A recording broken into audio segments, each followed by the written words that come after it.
All right, we're live. What's going on, everybody? Welcome back. I've got a few Jetmir things here to talk about in the introduction. So if you're interested in playing this deck or just in hearing me out, I have a couple of plays I'd like to talk about. I've talked about the cards enough. If you're watching this one, maybe you've seen a couple of other ones. We're back. We're playing Jetmir. So just really quickly, there's the commander. It gives incremental benefits as we have 3 and then 6, and then ultimately we get the best benefits when we have 9 creatures. That would be a total of +3/+0, double strike, trample, and vigilance. So we've got a few key cards that I want to talk about. Krenko is it's on the podium for the best of the cards in this deck because of, how many creatures this thing is going to put on the field. A lot of things have whenever they attack abilities. So we can kind of, order the triggers to get Krenko's ability to hopefully resolve last, because Jetmir can give him extra power depending on how other cards put other tokens onto the field before Krenko's on attack ability triggers. A little confusing, I guess, but Krenko's one of the best ones, okay? Because we've got Adeline here to put creatures in on attack. We've got Basri Ket -2 here. This is a very good card in Adeline as well, because whenever one or more non-token creatures attack this turn, create that many 1/1 white soldier creatures tokens. I'd like to see if that's good, because that's only non-token creatures, but nevertheless, if it can put in like 2 tokens, that might get us up to 9, 9 creatures. March of the Multitudes is extremely good. I would argue this might be the best card in the deck. And it's further enabled by things like Krenko, which make untapped tokens to convoke into this thing. Awaken the Woods will give you, like a whole hell of a lot to do here. Yeah, you want to cast this like, when you attack, so that you can have your opponent have tapped out the turn before, not seem like you're going to get to 9 creatures, and then suddenly get to 9 creatures. Jetmir now gives all your stuff those abilities, and you win. Let's see. Let's just talk about a couple of changes I have in there. Trostani Discordant came in place of that, like the 8 drop that puts a Saproling in each upkeep. It was just too much. Mondrak is in as a 3rd token doubler. It can give itself indestructible, of course, too, so that's very good. And Domri Anarch of Bolas is also in, right? Because, the wider we get, the better the +1/+0 is, and then the other things are really good too, especially since I don't have much interaction in this deck, so he's a fight. So why don't we get into this? Thank you all for joining me. Our game plan today is to catch him by surprise. That's what the title says. Jetmir and the false sense of security. We want to hang back with as few creatures as we can. Oh, shit, sorry. I know. I clicked on, my bad. Let me cancel that. But we want to hang back with as few creatures as we can. Because if we have, like, 7, 8 creatures on the board, they're gonna board wipe. There might be times in this stream right now, and there have been in others, where I've felt obligated to overextend onto the board, and I freaking get the board wipe more than I don't. So the idea, you hang back, and then instant speed or flash in as much as you can, so that on their end step, so that you can, have at least 8 creatures. That way, when you untap on your turn and you have all those attackers available, you can pop Jetmir down as the 9th creature and then just swing in. Or at least, have cards that on attack are going to, create a lot of creatures, so that all you have to do on your turn is untap, Jetmir, attack, while they're tapped out, hopefully. Or at least have nothing to do, of course.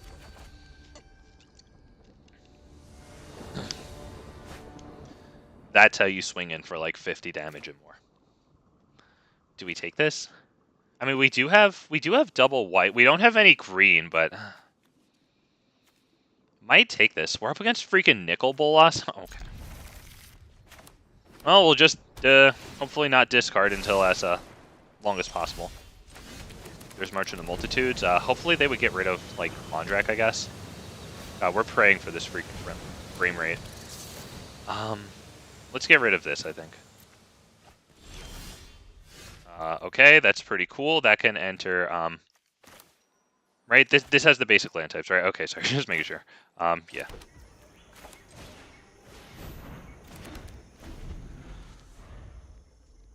Okay, so that'll get us nice, consistent value over time. We drop it turn 2. Very good. Skrelv's Hive.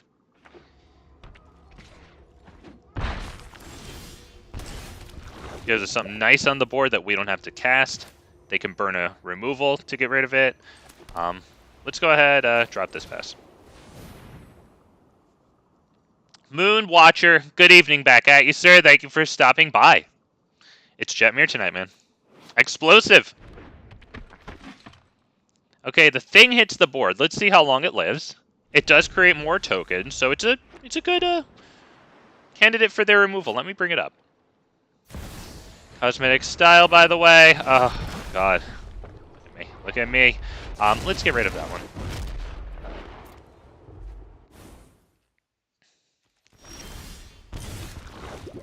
Alright, so we don't have Mondrak into being able to discard for Mondrak yet. What am I gonna do, man? Because I want to get to 5, you know, so that means that I have to do this and this, right? Damn it. You know, shit. Okay, fine, I'll do it. I'll do this on green. It's a little greedy because, you know, they're playing discard. No attacks, and we won't make a token with this, unfortunately.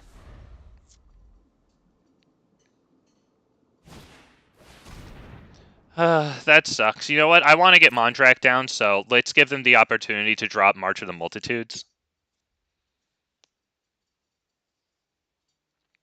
They're both very good. Mondrak is very sensational since it doubles, so.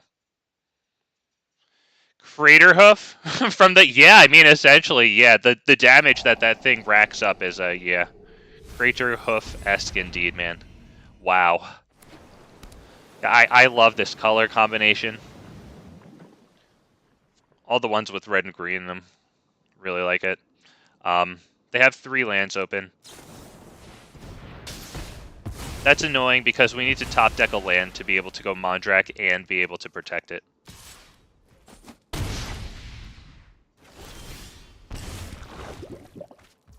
Oh, man.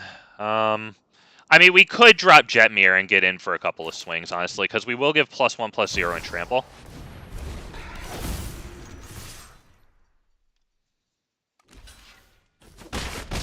They'll probably want to get rid of it. It gives us a chance to go Mirari's Wake. I don't know if that's the right play.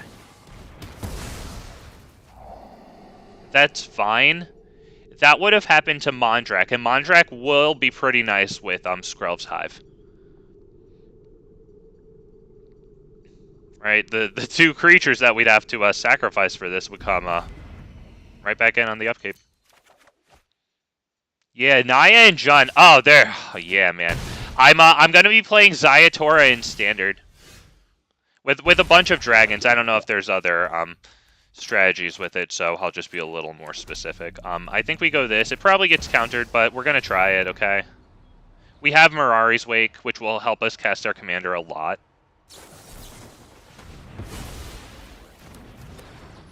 Okay, well, they knew that was coming. So what exactly does this do? As long as an opponent has 3 or more poison counters, creatures we control with Toxic have lifelink. They're dealing us 4 damage. We can regenerate 3. As a matter of fact, if this resolves, we can regenerate 6. So they might need to counter that. Yeah, Urtai Resurrected comes in and counters that. We are still... Wait, yeah, we can't block. Damn it. We can't freaking block. So we might as well.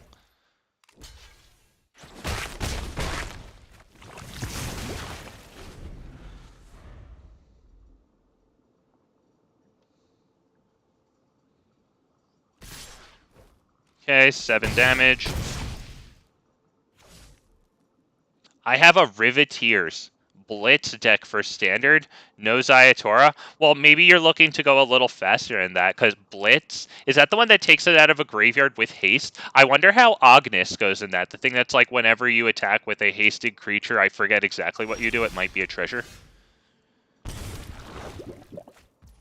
Okay, we're going to play... do we play Jetmir or do we play these things? Let's attack.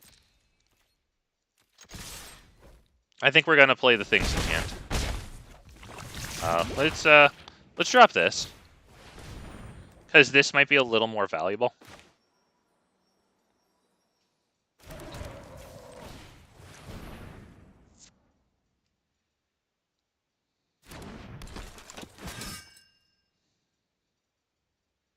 That's 6 creatures on the field. If they have a board wipe, that would cost them their creatures too.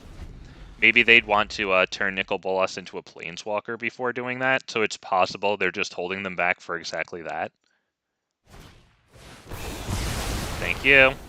Interestingly, they did not attack first. I think we've got them a little rattled.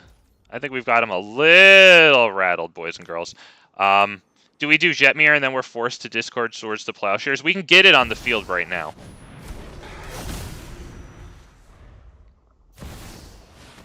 Alright, yeah, so... we lose that. Cest Lavai. We'll be able to attack with a 2-1 there. They'll block, but we'll do that. Do we want to attack with Jetmir here? He doesn't have Toxic, so we're not going to gain the life. So yeah, we might as well, right? Because they're just going to block the 2, right? So we might as well get the damage in.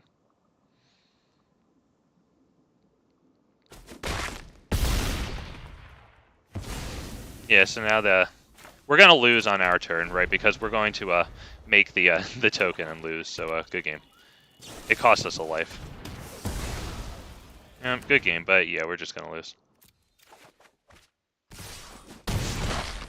Oh, right, I forgot. Yeah, the 1-1. Okay, yep, good game. Not gonna lie. Not a bad game against Nicol Bolas there. Good game to the guy. I mean that, too. Look at me. I'm born again, you guys. And Unleash... Okay, hang on. Sorry, I missed the chat. Hang on, I'm sorry. I got real focused on that. Agnes could work. Oh yeah. Oh, John has so many fun cards. Yeah, it would be fine to hard the space. Yeah. Zayator's Envoy is severely.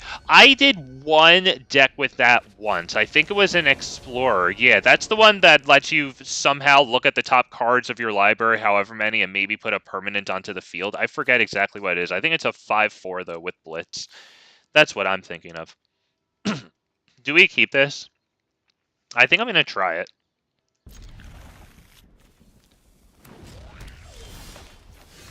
Oh, well, now I can actually think about this. We can put this down and be good. All right. Just confused about my lands. And Unleash the... I love Unleash the Inferno. I love that it can be a 2-for-1. What a great card, dude. Expensive, but man, that's a good one, too. Alright, we'll just drop Skrelv's Hive. Get that going ASAP as possible.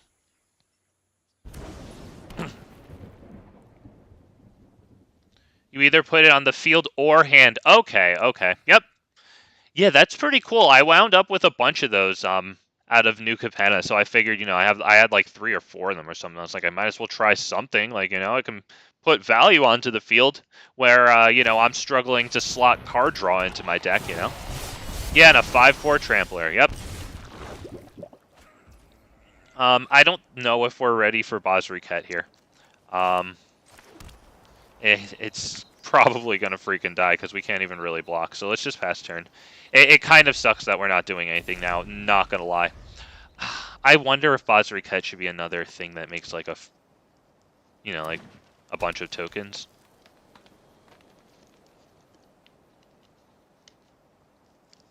I mean, he does make a bunch of tokens, but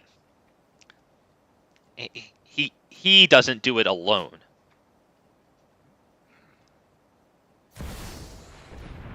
Yep, resolve. Yeah, it needs a non-token attack creatures. I wonder if, since I do have a decent focus on tokens here, I wonder if maybe it wasn't the right call to put this in. I might remove it today. We'll see, but I mean, that's the theory that I'm second-guessing myself with right now. Resolve, yeah, go ahead. We must prepare for tomorrow.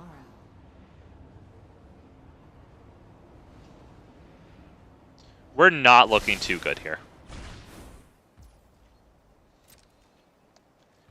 Yeah, they didn't even attack. They're blocking for the Planeswalker. Good on them. That's a good card, definitely. That might be the thing that we want to get down. Yeah, let's do that in pass turn.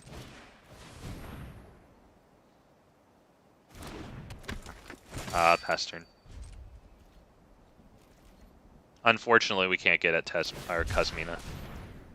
Yeah, resolve. Right, I have Tamiyo's. I have to keep pressing spacebar. Whenever this thing attacks, create the 1/1 blah. That's blah blah blah blah blah. It won't get through. It'll just like mildly annoy Kazmina if it even attacks through. We'll probably want to attack first and then drop Vivian just to see if they're going to use any of their, possibly blue manas to deal with this. Maybe bounce it. Because, yeah, I want to resolve this. Because it then makes attackers for the... Oh, wait, no, those are non-tokens. Shoot, I keep forgetting.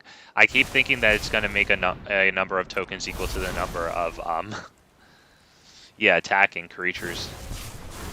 You know, I'm looking forward to the new Galta card coming out in March of the Machines. I think that's going to be fun in here. It might not be the best, but it does have an option to add a bunch of tokens, so it could be like Krenko-esque. Granted, it's very expensive, but you know, it could possibly do very well. Mondrak is good. And we do have the ability to cast Mondrak and then protect it, but the Indestructible isn't going to do too much against them. So I'm kind of liking Vivian. It could also be this, because we can resolve it right now. We'll have 5 creatures on the field. And then, actually, this will make 6, so we'll have decent... yeah, I think we're going to do this. Hang on. I think we got this. Right, because that's 5. Oh, don't have freaking Pact of Negate... Ah, oh, damn it. The Paradise Jade is always freaking wash away, dude. Alright, well... We're still going to attack. We're going to get one whole entire damage in. Yeah, I think we'll just do that. Yup, sadly it's attacking. That would be good when we have Jetmir on the field and we're swinging in for the kill. I like the attacking tokens then. But yeah, we lose it. Past turn, unfortunately. So I guess Vivian would have resolved. But yeah, the idea, 4 creatures, Jetmir's 5, that token was 6. Then we would have +2, +0, right? And then our 1/1s would trade with, would trade with even Azuri. Leave them no good blocks, you know. I thought that might be good, right? Vigilance, Trample. They can't block, of course. The Vigilance doesn't really matter, but Trample, and they have to block all the damage or else Kazmina gets slowed down.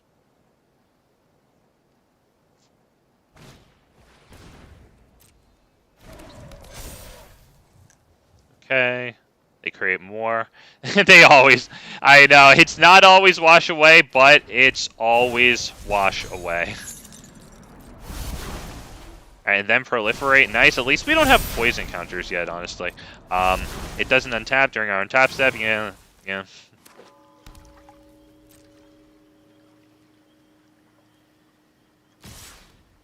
Alright, now they're starting to do some damage.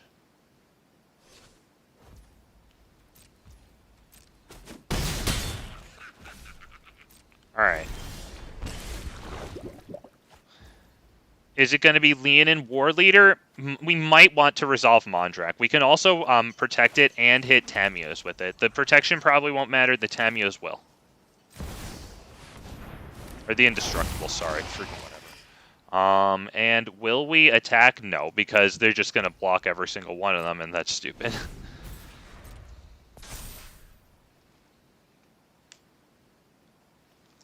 So if they tap out, it looks like we can drop Jetmir and win. Let's do a count right now. We have 6 on the field. It'll be 8 after the upkeep. Jetmir's 9. So if they tap out, we'll be happy. They probably won't.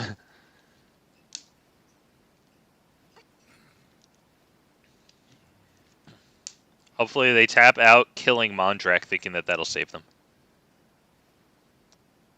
Of course, they'll do something else entirely, but I can hope.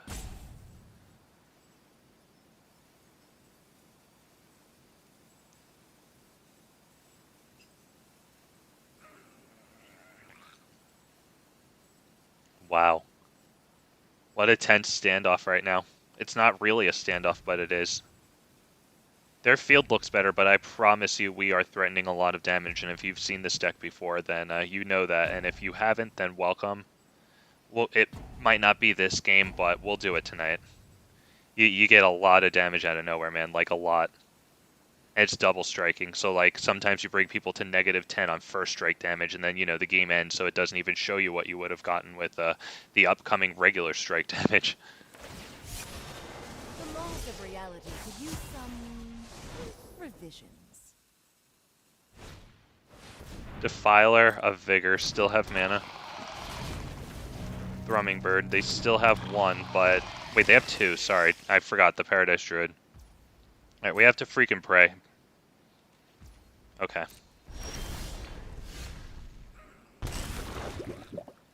We're gonna drop Jetmir. We're gonna see if they have the counter. We're going for it. All right, we're gonna hope that they don't have a bounce. Come on. Don't play the thing that's in your hand. Make blocks. Please make blocks. Right now, each of those 4/1s, it's all double striking, right? So each of those is 8 damage, so that's 32 damage in total amongst the 4/1s. And then add 14 onto that from Mondrak. And that is 46 damage. He's at 23, so he has to put 23 points of toughness into his block. Actually 24, right? To go down to 1. That's let's see. He had to put 24 toughness into that. 1, 4, 7, 9, 10, right? 12, 18, and wow, 19. Wow. He couldn't have done it if he wanted to. And that was only with 5 attackers. There you go. Everyone, grab an Embercleave. They did. All them little mites. They picked up those big magical Embercleaves, and we did it, man. We did it. The guy didn't even want to see it. I don't blame him. It would have been ugly. Poor guy. He had a nice board there, and he just dropped Defiler, man. Thrumming Bird, too. Oh, man. Oh, man. You know he was just sitting there adding up the damage, and then finally he smashed his fist on the table and conceded. Good game to him, nevertheless. Mostly because I won. Opponent goes first. We have nothing till turn 3. Mulligan.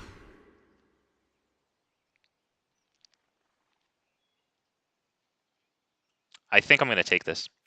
It's pretty nice to have the ramp out of the Restoration of Eiganjo. You know, obviously everything we do here is going to come within if we resolve it, but that's whenever you cast an artifact spell. I'm guessing something with Paradox Engine. Oh, what fun. This enters untapped, so we'll just put that one down first.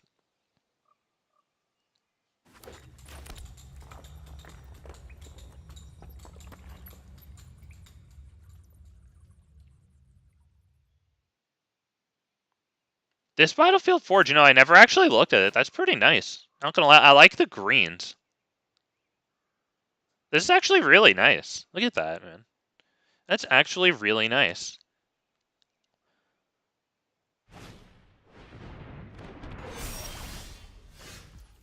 Guy did a good job on that one, man. I think we'll just do this.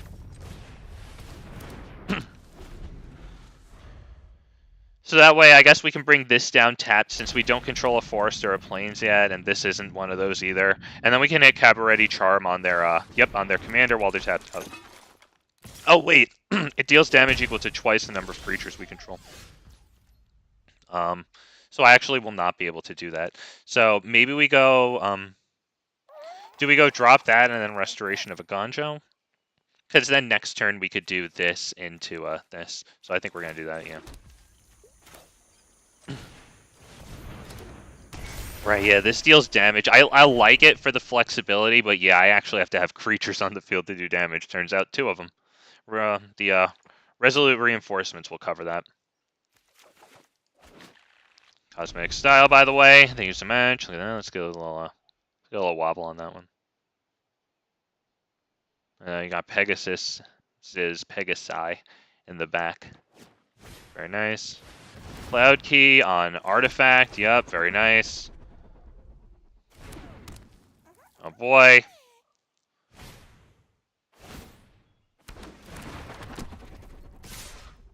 Right, at least they didn't have more, so.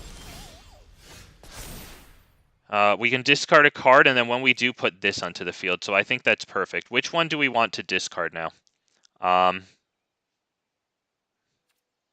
Is it? It might be. Is it Riss? Riss might be good. I might honestly want it to be Arlen. Arlen's good, but I think I might want it to be Arlen. Oh shit! I'm an idiot. God, I thought I. Oh, God. All right. Never mind. I thought something else entirely was going to happen there. My bad. I think we'll just do this. I thought we were. I should have discarded the. God. Okay. Sorry. I'm gonna blame it on the start of the stream. So let's just keep going. Damage equal to twice the number of creatures we control to this. Fortunately, it's not an artifact, so it doesn't get any reduction. Jesus Christ, dude. All right. We're gonna get it right. We're gonna get it right.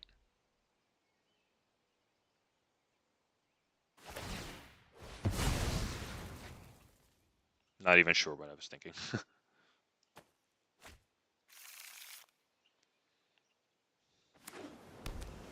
Oh, nice pet.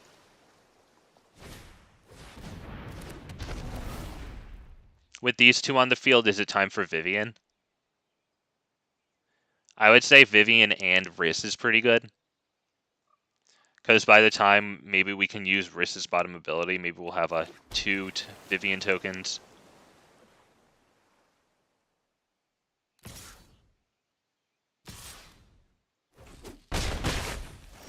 Alright.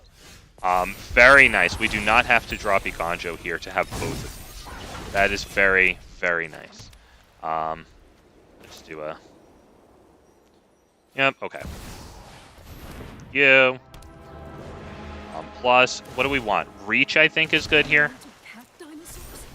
And Riss.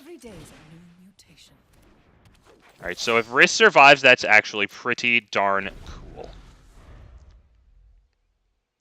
Because Riss, check out those abilities, and we're going to hope to resolve the bottom ability. We will do that after activating Vivian Monster's Advocate, who hopefully survives. That 3/3 should be good enough on the field. And we can block with the Resolute Reinforcements, not the token, because Riss only makes copies of the tokens.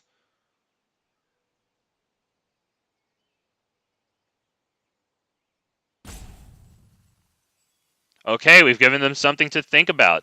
Because if they have counter magic, we're doing an ability. You're going to have like Tail's End or something.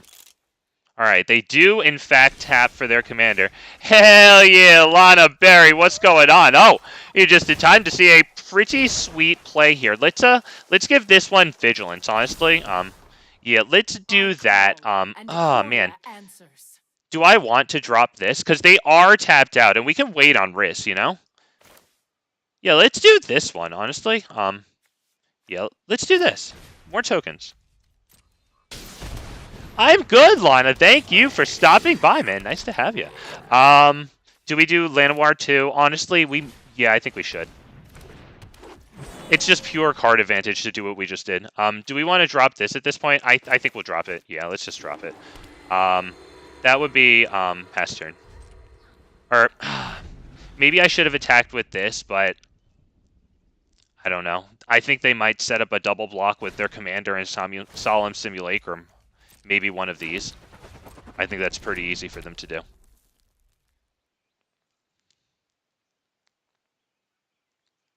They're going to have to leave open counter mana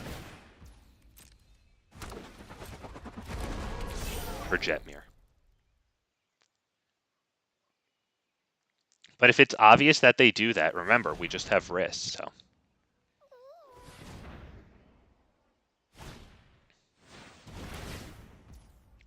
Alright, the Ashnod's Altar, that's, they have a lot of little Thopters to sacrifice to that and play, like, Omniscience or something, or...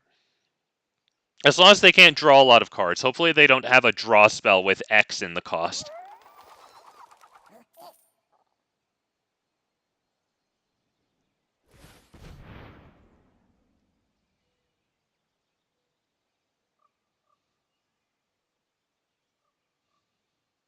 Come on, man. Don't have big draw. Come on, man. Please.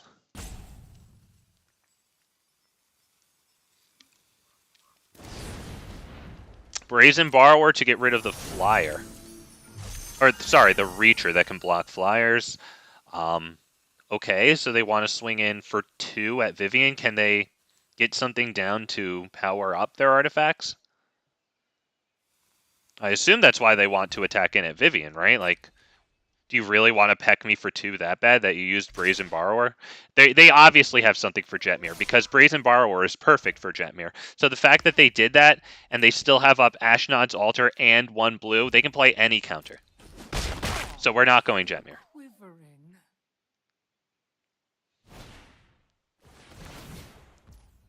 Now we'll go Jetmir.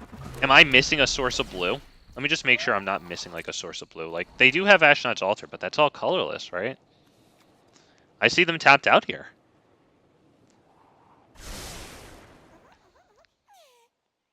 Obviously, 1 card in hand, a bunch of colorless mana, but no blue, right? I'm not missing something really stupid obvious, right? I'm sure they have Pact of Negation, or I at least have to play like that. But once again, we're not even going to bother. Damn it. Fuck it, let's just drop Jetmir. Come on, please not Pact of Negation. Alright. We'll go ahead and do this just to prevent ourselves from getting, you know, some type of weird bounce. Yeah, okay. So they wound up without counters. Alright. Sorry. So I wound up not having the Pact of Negation or anything like that, but I gotta play with respect to them. Because they are mono blue, so that you know that stuff's floating around in their deck. It's gotta be. Oh, man. But yeah, we had a huge swing with Jetmir coming in. Another huge swing with Jetmir, man. I'm telling you, man, because if you have just a base 1/1, right, and you're probably going to have some things be a little more than base 1/1, but either way, with Jetmir's maximum benefits, that becomes a 4/1 double striker, so that's 8 damage for each 1/1. You're probably going to be attacking with, like, at least 3 things is very little, to be honest, because that means that you held back a lot in order to get up to 9 creatures, you know? In which case, congratulations, but, like... Shit. I can't keep this. I can't keep this. Oh, look at me. Yes, look at me. We're getting wins. We're doing it, boys and girls. I feel good about that one. I do feel good about that one. I mean, it's up against blue. Up against Thopters, but they didn't get the huge value going. And they got Ashnod's Altar, so I don't have to feel like I stomped them out. They definitely did something. We get this guy, which is nice. We'll have all of our colors here. Oh, God. Liliana. God, you're so annoying. What do we discard? We might want to discard... Do we discard this? Because then we play Restoration of Eiganjo and return it. No, let's get this on the field. Force them to -2 next turn. Drop it. We'll get rid of... I think, possibly... Is it this? Because this puts more creatures on the field. So that way we can have more sacrifices to Liliana, should that be necessary.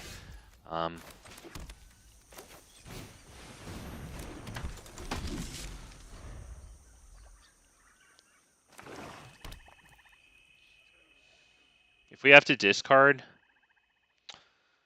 it's probably going to be Heroic Intervention. Or the next turn, sorry. We'll probably discard a Plains, I guess. The next turn we'll drop Plains this, and we'll wind up probably discarding Heroic Intervention. Alright, we'll try to make this as fast as possible. Azeka's is good.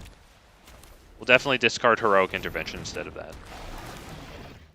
That puts in a little thing there, so it's you know, it complicates the -2ing a little bit if they want to keep the field clear. Hopefully they have to -2 and do a kill spell to get rid of all that. And then hopefully we draw a land. Yep, okay, so now they'll kill the Mycolith, and when it dies, it also creates a 1/1, so hopefully we can swing in at a Liliana. And then cost them a total of 3 loyalty on it that turn with the -2. It's going to have to be Jugan defends the temple.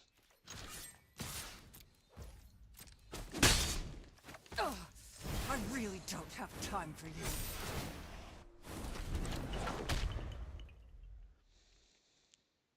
That's a very good token there. Taps for a forest. I don't want to hover over it. I never want to bring my opponent's attention to things unnecessarily. Alright, well, they'll probably discard Azuka's Chariot. Yep, there's no way they can let us generate value when they're trying to discard. You failed to entertain me. No fun when they hit back. Sacrifices must be made.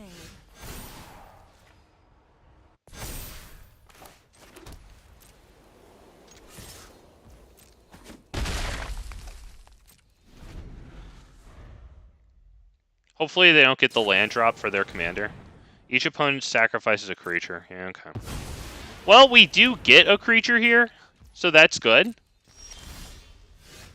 And we will definitely drop Leonin Warleader.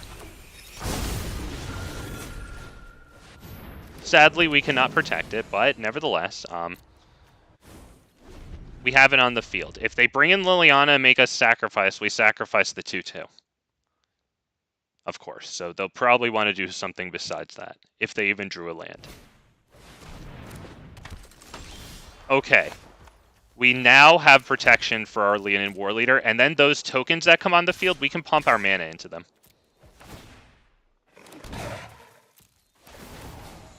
So one of them gets 2.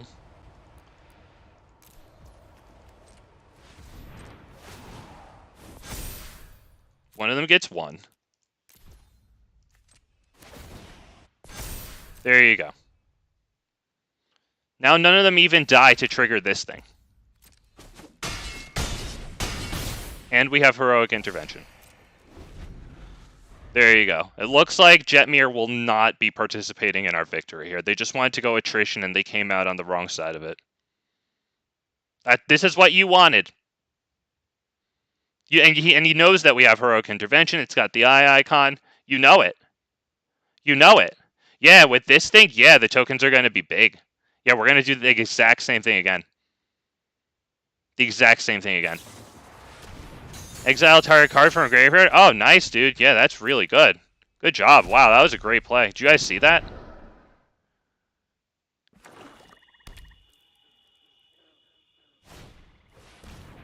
We can just drop Jetmir at this point. We'll just drop Jetmir. That's it. Good game.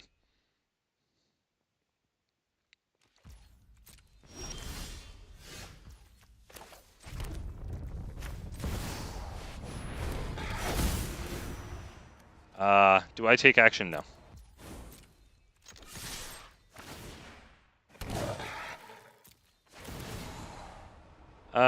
No. And yes. 2.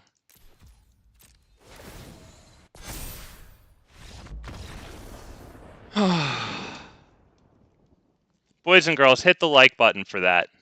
I would like to remind you, boys and girls, as I'm begging for your like, that that match was started with him going Liliana of the Veil from Dark Ritual, turn 1. Like, comment, subscribe. I think it's a match.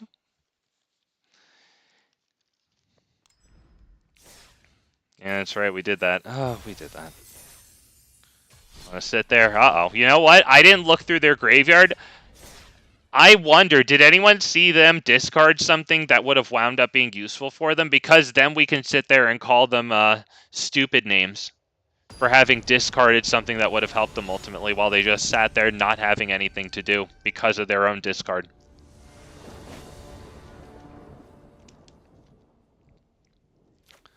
Do I have to go second again against another freaking...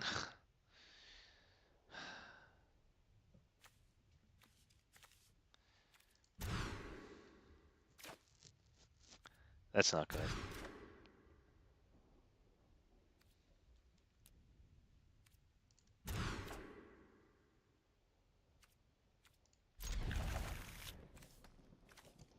The Tamiyo's is not going to matter for too much, and the Mirari's Wake is too... Tamiyo's might actually be useful for Krenko. Maybe we get rid of the Wandering Emperor there.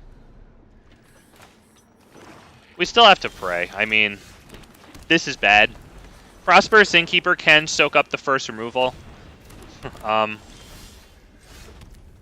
Is it Prosperous Innkeeper?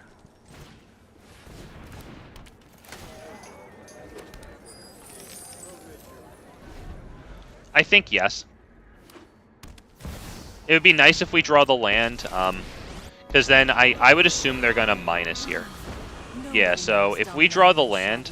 land, we can go Kranko and protect it with One of your Tamiyo's. friends has to leave. So pretty please.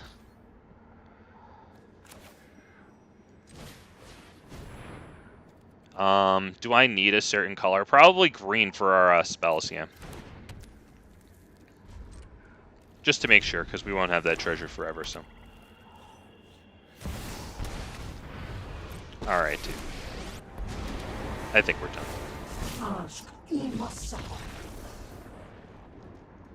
Yeah, I think we're absolutely done there. Okay. Yeah, it's tough, because, I mean, the strategy's discard.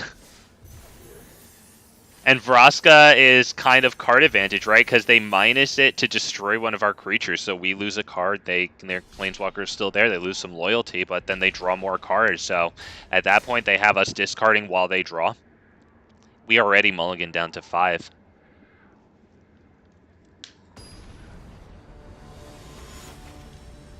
It's looking real bad in the card advantage department. And anything we draw is going to get freaking tokenized. Unless we drew a whole bunch of consecutive, like, create 3 tokens, create 4 tokens. That would have been pretty cool. I'm going to keep this. I'm interested. All the lands enter tap. That's annoying, but we do go first. Legion's landing first.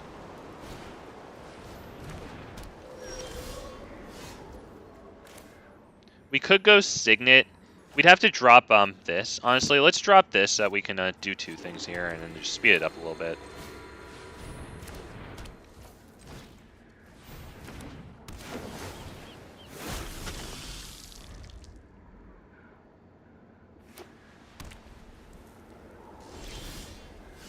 Alright, that's pretty good.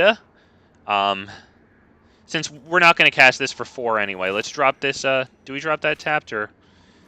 No, that would be untapped. So since we don't need the mana, let's do this and drop this one also.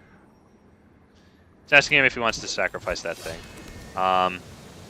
Do you want to sacrifice it? We will attack, yeah. Because if they want to sacrifice that, I'm all for losing a token because we will make several more. It'll be a little expensive, but we'll get there. That thing's good. That could have saved a better thing. That's a great card. I love that card, honestly. If you gain 3 or more life this turn, create that. Okay. How are we doing this? I don't know if it's Mondrak or this. Honestly, it's probably Mondrak. But we can't really protect it. Do we need to, though? This draws us cards. Let's do this in attack. Honestly.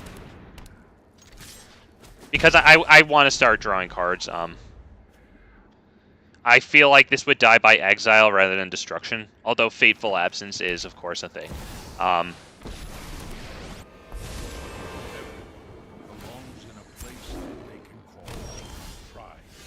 Okay, 1, 2, 3, 4, 5, 6. Still not enough to do this and this. So, I think we'll just...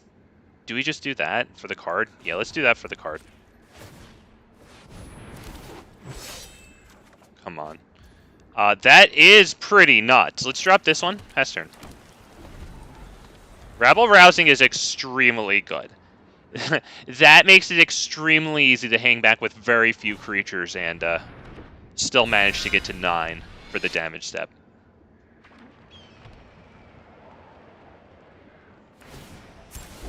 And some people don't know exactly what it does too.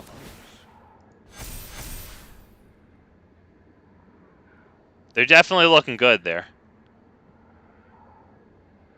You gain 2 life from their Johnny Pridemates. That's good. As long as they don't get us to 0, okay? That's all we need, boys and girls. All we need is to not get to 0. With 1, 2, 3, 4, 5, 6, 7 mana. Do we do... It's probably Mondrak and then next turn this and then just get a huge swing. So let's do that. Since I don't think I'm going to need to protect that, we'll go Restoration of Eiganjo too. Do we think we're going to need to protect that? You know what? Fuck the Restoration of Eiganjo. I can't drop the land. Let's pass turn. Maybe they try to kill it and we get a doubled wrist token there, because we do have 3 mana for that too. This ultimately is nice because whenever the thing it turns into attacks or blocks, create a 1/1 colorless spirit token, but I think it might be too greedy to do that and leave Mondrak unprotected from Fateful Absence. Yep, destroy target creature, thank you. Hang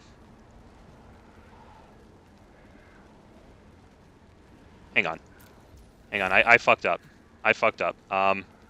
Oh, I can't do this. I have to destroy those creatures. That kind of sucks. But nevertheless, yeah, let's just fuck. That sucks. That's too bad.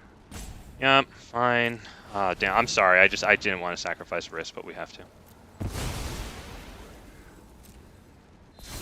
We have Indestructible though, so now at least we get 1 block per turn on their Ajani Pridemates. Thank you for growing old with me there.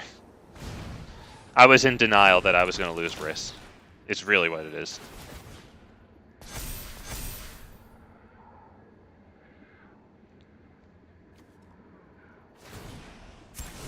Friendship.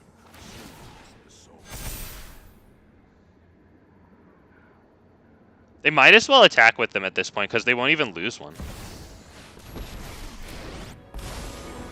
Yeah, we're going to have to do really well. We're going to have to do some amazing stuff here. I don't know what we're going to do.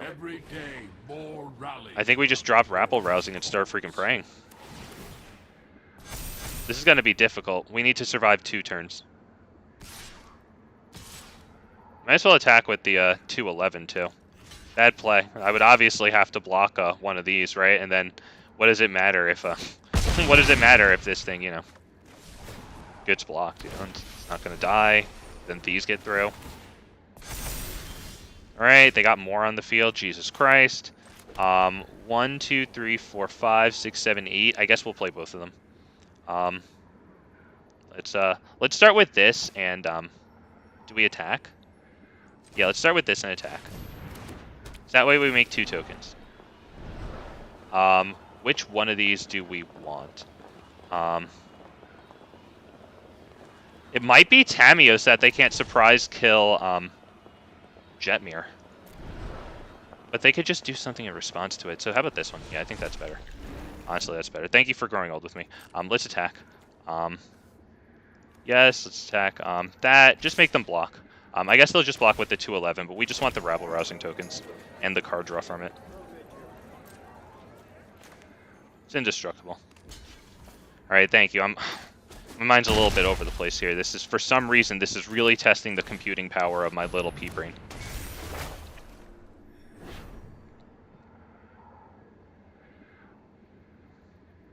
Next turn, we can discard a card and then return something with mana value 2 or less from grave to hand. So, no, not that screen, sorry. I guess that could be risk, because that's +1 creatures. We should be able to get to 9 creatures next turn. Very easily. As long as we don't have to block with our tokens.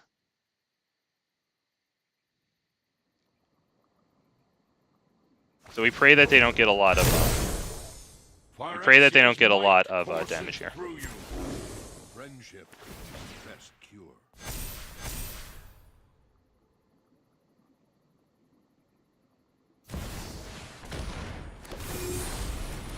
Oh gosh. Okay. Hang on. So if I block with just one of these, can I block with one of these? No, oh, damn it. Yeah, this sucks. I have to block with both of them. Right? Because, uh-oh. 1, 2, 3, 4, 5, 6, 7, 8. I could block with one of these. Right? They don't have trample. So I would take 18 damage here, right? I'm not screwing that up. He really should have attacked with that thing. This guy needs to do math. Like, and he could still win, but like, can we all agree that he should have attacked with the 2? He should have forced me to, right? He should have forced me to block. Because now I have an extra creature to attack with for Rabble Rousing, so now it's going to put in 4 tokens, right? Instead of 2, like if we could only attack with Mondrak. So that's going to be 6, 7, 8. I can discard a card. Yeah, sure. We'll discard this one. Risk. +1 creature. Draw a card. Alright. We're gonna drop Jetmir. We're attacking. We might. I don't know if we're gonna win because we're not making any tokens attack. Is the problem.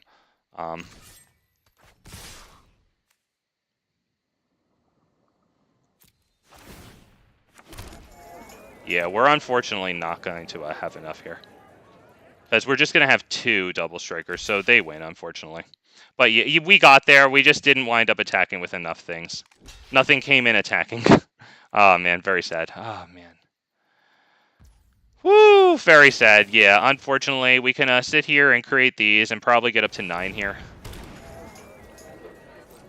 But we still lose. We can't deal that much damage. We only have 22 damage here.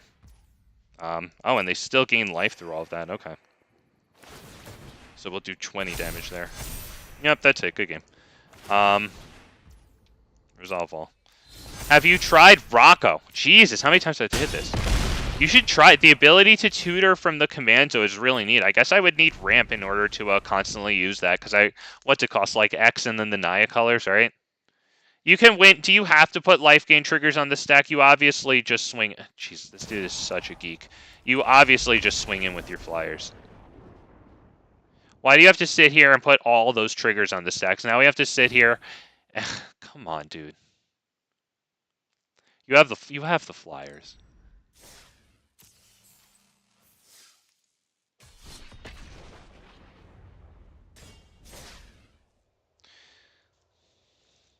I don't know. Maybe those those extra +1 counters on there already, like 15-15 of Johnny Primates. Maybe he needs to turn them into 16-16s in order to take us down from 2 life. It's possible.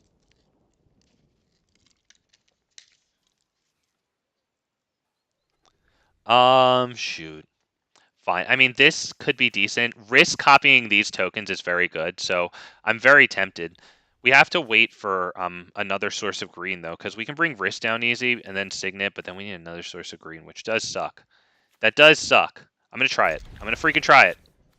I don't know if it was the right call, but it was the call I made, okay?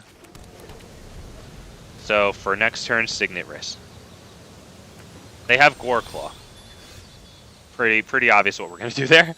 Let's drop this one, Signet, and we got the source of green, so we're extremely happy. Next turn, we will do this for 2, I believe.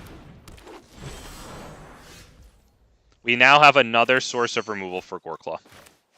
I almost forgot to do this. Yeah, Jesus. This for X equals 2, and then those will be manas 5 and 6, so that now we can do the Risk ability.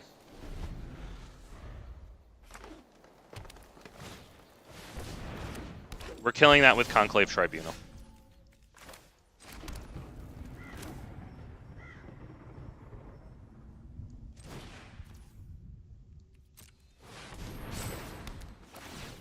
They knew that they were baiting out removal.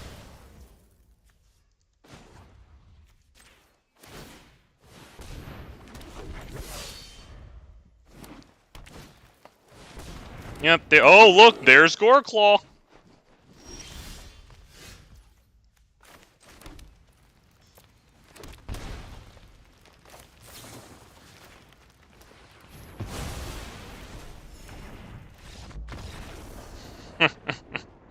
Oh, that brilliant strategy didn't pan out. Dude, you know, we were at 1 card in hand. The thing is, our field was very good, because we were about to use Risk to double all of our tokens. And, like, we didn't have many tokens, granted, but they were forest tokens, man. That's incredible. Yeah, Long. By the way, hey, sorry, I keep missing chat today. Hey, how you doing, man? I'm just focusing in on these freaking games. So, you know, it's actually a strength that I'm doing that. I am screwing up on chat, though.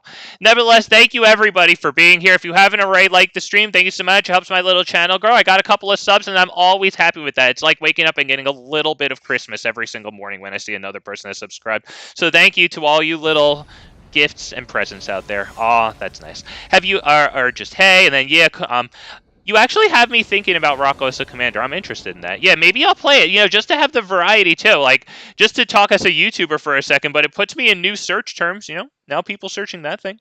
You know? Yeah. I'm interested. Thank you for the idea. Sadly, we cannot keep this. Fine. Yeah, I mean, Vivian's good. Ramping into her is pretty nice. We don't have green, though. That's actually... that's actually horrible. That's actually tragic, dude. That was a good hand. Damn it, that was a good hand. Do I get rid of Conclave Tribunal? We probably want that to get rid of Omnath, right? Omnath is going to come in. Is that the one that destroys all of our tokens? No, it's not. Okay, then I might want this. Let's get rid of Conclave Tribunal and hope and pray. Thoughts and prayers, boys and girls. Thoughts and freaking prayers. So I don't even have a source of white to do this. This is terrible.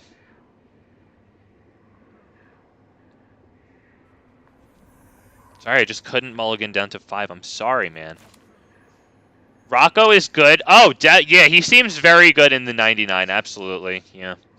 I mean, it's not terribly hard to get a tutor. Sorry, in these colors. As a matter of fact, I'm running Vivian Monsters Advocate in that deck. In this deck here, I also have Ursa Commander, and she's a great tutor, albeit a conditional one. But yeah, it's nice to have those in these colors. Black has so much of that, and blue too. You know, they're always like finding instants and stuff. We have a source of white, which is absolutely incredible. That is a top-tier top deck. Let me move my thing. Old Ways Dre. I play Jetmir and Rocco. Okay. Only got Jetmir built in Brawl. Okay, yeah, I mean, it's kind of tough to deal with all the triggers and stuff and all the tokens. I'd imagine that gets tedious on a board. Hang on, let me, sorry, I'm a stupid idiot. I need to think really hard. Okay, we'll just drop that one and attack. Alright. Been trying to figure out combo lines in Brawl for Rocco. Wow, combo lines. When it enters the battlefield, I mean, I don't know, dude. Do Elish, Norn, and Panharmonicon work with that? Because it's an enter the battlefield, right? So, like, I mean, that seems pretty obvious, though, and kind of straightforward. I don't know what else you would do. Are there any cards in those colors that are, like, whenever you search your library, you know, maybe you can get some of those triggers, whatever the heck they might be? Fight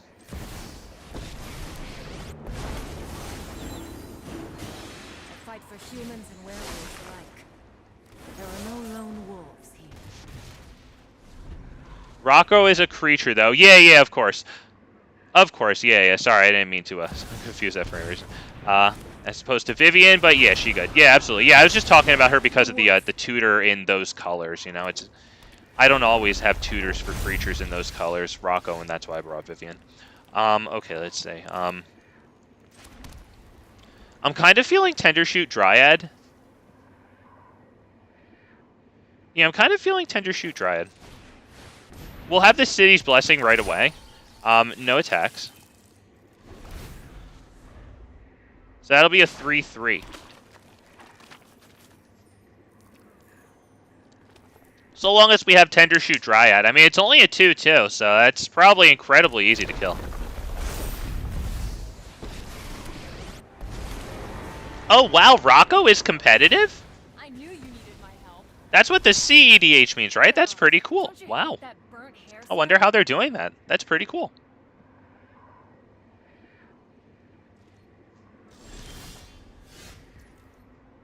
Boys, this is the best card in the deck. If they can't beat us, and all they have is a green and this, so if they can't beat us, this is the best card in the deck. I promise you. Because Jetmir gives our creatures vigilance, so we can attack with them and then use them to convoke it. Let's do it right now. X minus 3. So 1, 2, 3, 4, 5, 6, 7, 8. X equals 5.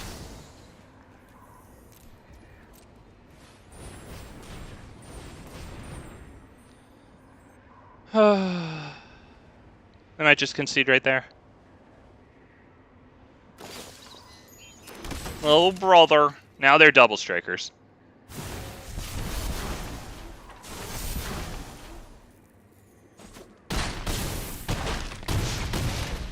That is regular strike damage. Oh god, that card is the best card in the deck. I swear to you. Because you can start the turn seeming like you don't have a chance. That's why they tapped out. That's why they don't have blue mana available. They did not think that we'd get to 9. March of the Multitudes gets you to freaking 9, man. That Convoke, man. You'll get to freaking 9. Oh my god, that thing is incredible.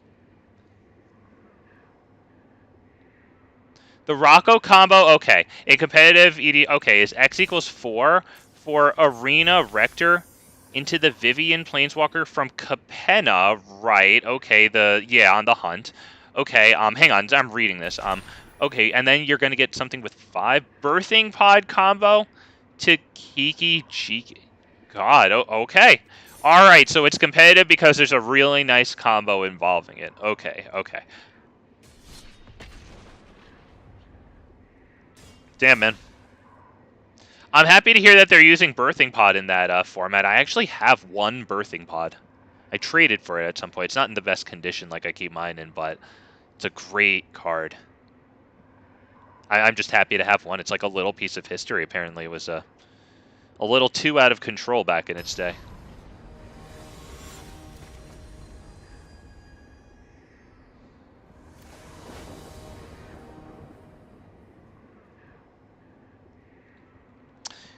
The Cold Steel Heart's good, man.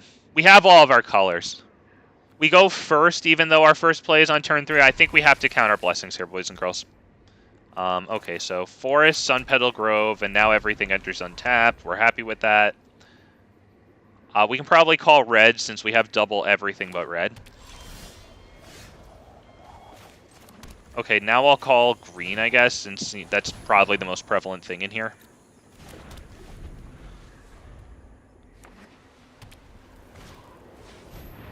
Jesus, it can win as soon as turn 2. How are you making mana? In paper, are they doing some type of like ritual effects or something? That's pretty wild. We're just doing this one and making the tokens, I think. Because what we're gonna need to do is we're gonna need to get enough creatures on the field, 4 creatures, so that when Elish Norn and her 7 toughness enter the battlefield, we can deal damage to her equal to twice the number of creatures we control. And since they're gonna be running exile enchantments, tokens are nice. As long as we're getting more than 1 out per turn. Can't trade with us effectively. I think it's Mountain, King Darien, hold Heroic Intervention. I don't really see what else it could be. That's freaking annoying. They probably take Arlen. At least we got the 2 wolves. Okay, that's a pretty interesting decision too. Not gonna lie, that's pretty cool. We get 2 creatures down with +1/+1 counters, I think is what we do here. We could do heroic or risk with Heroic Intervention backup, but we're not really near its 6 ability. So let's just do this. On my signal, the hunt begins. You and you. And we attack for 6 damage, which is good. Good for 0 mana. Oh, okay, I see how you get it. Yep. Damn, man.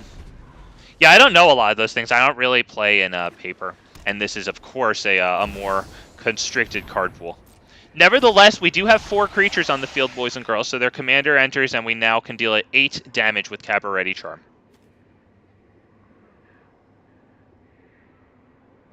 King Darien sacrifices to give our creature token some protection. Hang on a second. Hexproof and Indestructible? I think we'll, who are they going after? Well, yeah, we can't give that Hexproof and Indestructible. We can give that. I don't think we bother. That sucks. That sucks that they got that down. Damn it, that really sucks.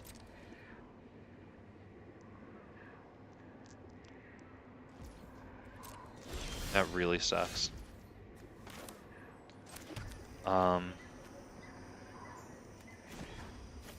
can only do that, and I think pass turn. Yeah, pass turn.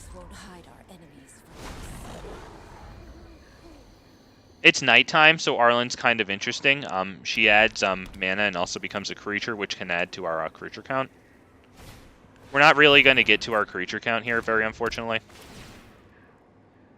They're going to get rid of both of our things here, so I think what we have to do is cast A-Cabaretti Charm and then Heroic Intervention, I guess. We'll just do it now. Or maybe we just do Heroic Intervention and lead them into an attack.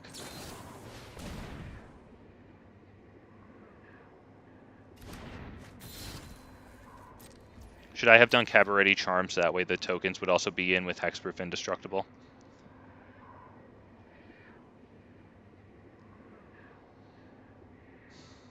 I highly doubt they attack with Elishnorn, right? It doesn't really make sense.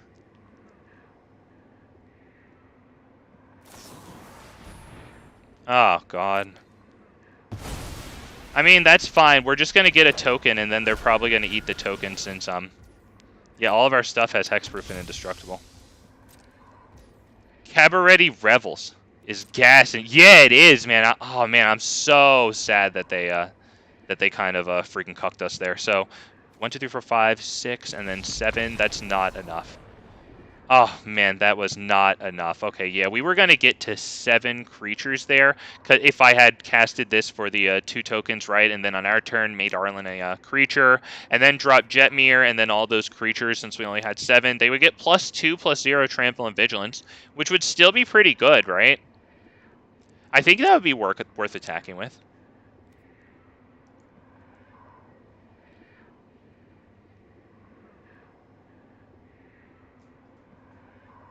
Oh, I do not know what Stacks is. Cool, man, but I'm happy to hear that it's good. I freaking like that card, man.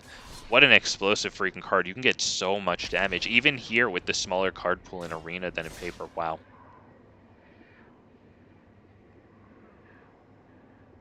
Tilimnali Summoner.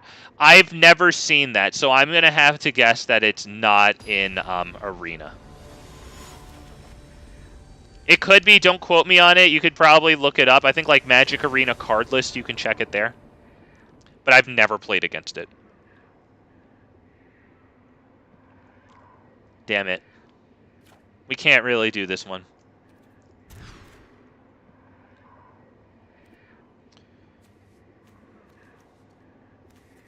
This is our first card, which really sucks. Christ. We have this, though.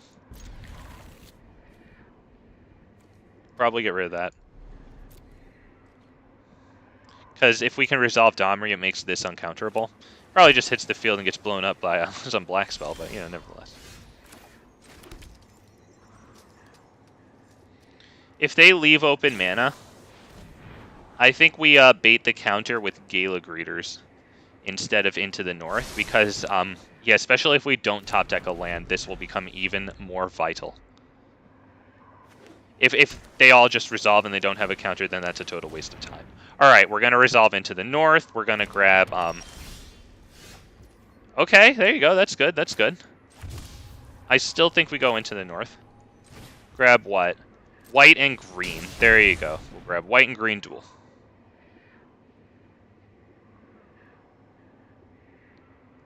What's my most favorite color combination? Wow, that's difficult. It might just be plain red and green, like not even 3 color. But if I had to choose a color to add to red and green, I don't know. That's really tough. I do like Naya because like Jishath and Zakama are in there. So that that's not a long-standing opinion. It could change if like some dinosaurs come out with like, you know, that are really cool in Teamer or Jund or whatever. I would actually love it if they got a 4-color legend. Like, how cool would that be? Let's do this. And then we'll get right into Gala Greeters here. The only authority that I recognize is chaos.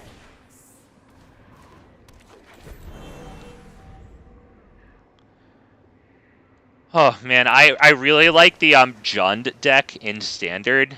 Speaking of color combinations, I'm going to be running Zayatora with a bunch of dragons like Atsushi and Moonveil Regent, Junji, and Rivas of the Claw to like reanimate them. Shiv and Devastator. But I only have 2 Shiv and Devastators, but I'm still running it, gosh darn it, okay.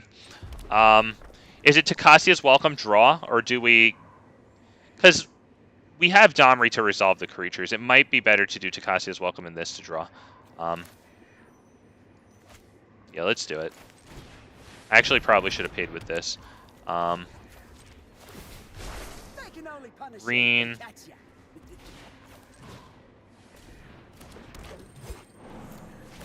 We'll give it a +1/+1 counter, so we bother Tezzeret a little more. We draw a card. That's what we like to do. Now Okay, we get a healthy swing on Tezzeret. That's good. That's good.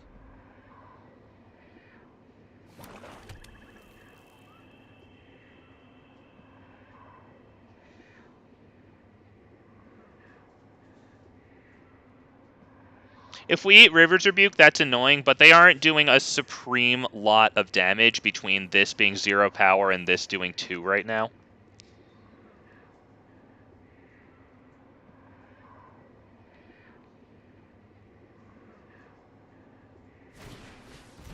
Crystalline Giant. That will get good. So Domri's time on this world might be limited.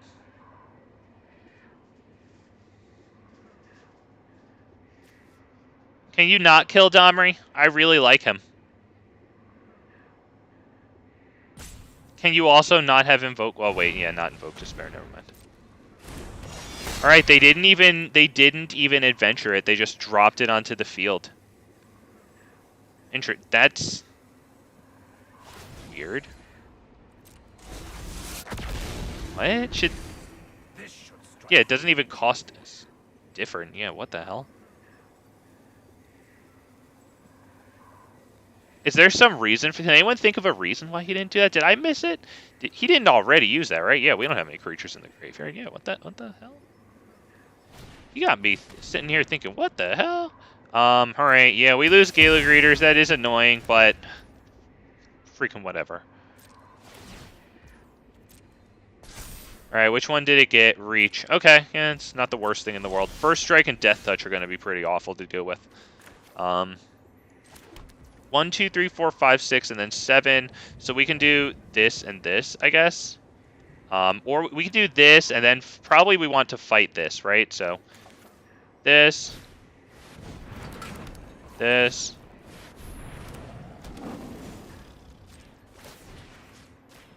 Before it gets any of those wacky abilities. Takes an artifact off of the field, so that's huge. And no attacks, of course.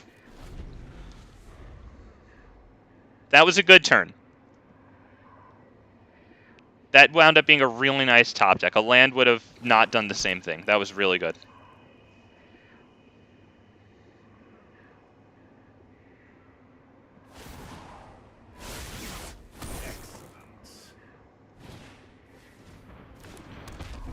Fine, dude. Whatever. Whatever. You get it back. Congratulations. All right. All right. Good job, Tezzy. Good job, Tezzy.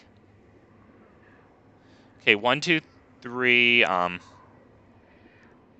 We'll only have 5 creatures next turn unless we draw another thing that produces creatures, and we can afford to cast it and Jetmir, right? Because this is going to tap, attack and create 2. That's 3 and 4. Jetmir's 5.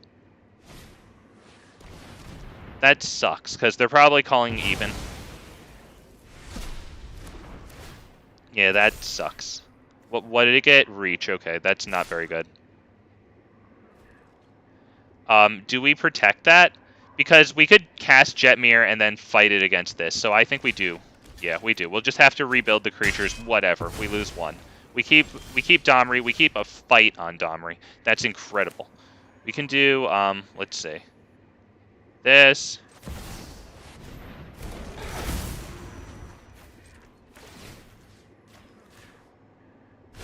There'll be nothing but dust when I'm They can do this again if they want, but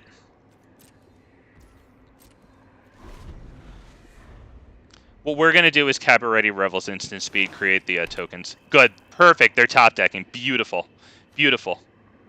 They can -3 it, have it die, and then they'll have to cast it for 8. So, yep, they opt for that. Beautiful. We run the field. All right. Now's our time, boys. Now's our time to shine. Because now we get to have a trampling swing in at them.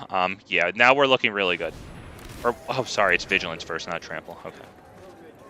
Boom. Wrist. Beautiful. Beautiful. 1, 2, 3, 4, 5, 6, 7, 8. So X equals 6. We win. Beautiful. What? That's incredible.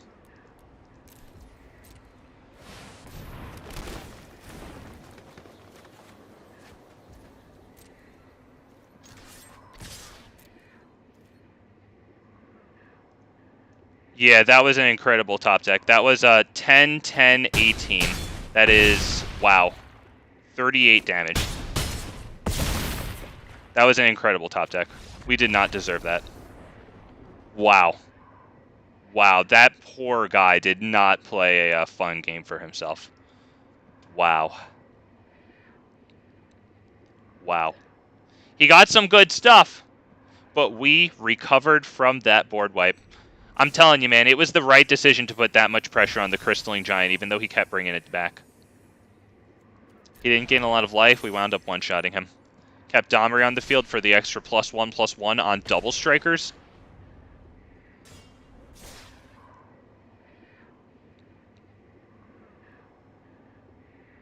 Yeah, that was really good, dude. 38 damage with 3 attackers.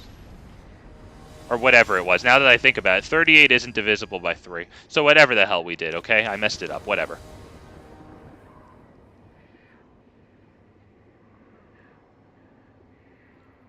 Oh, no, it was 10, 10, 18. Wow, that's so much damage. Holy crap, 10, 10, and 18. 3 attackers. That's nuts. This deck is wild, man.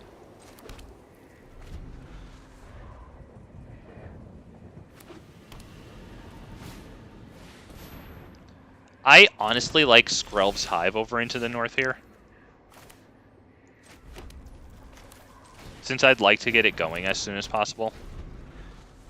The payoff for Into the North is that we can cast Krenko and protect it with Tamiyo's Safekeeping. Payoff for that is obviously getting started with that sooner.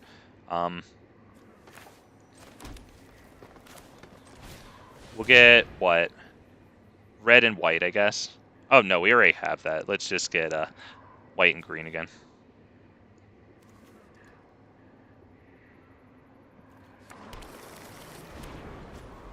Yeah, pass turn, sorry. Yep, there you go. Alright, so we have extreme power cards here between Rabble-Rousing and Krenko. Okay, that is probably the best thing that they can have against us. Honestly, that sucks that they got... That really sucks, because when our creatures attack, they get -/-.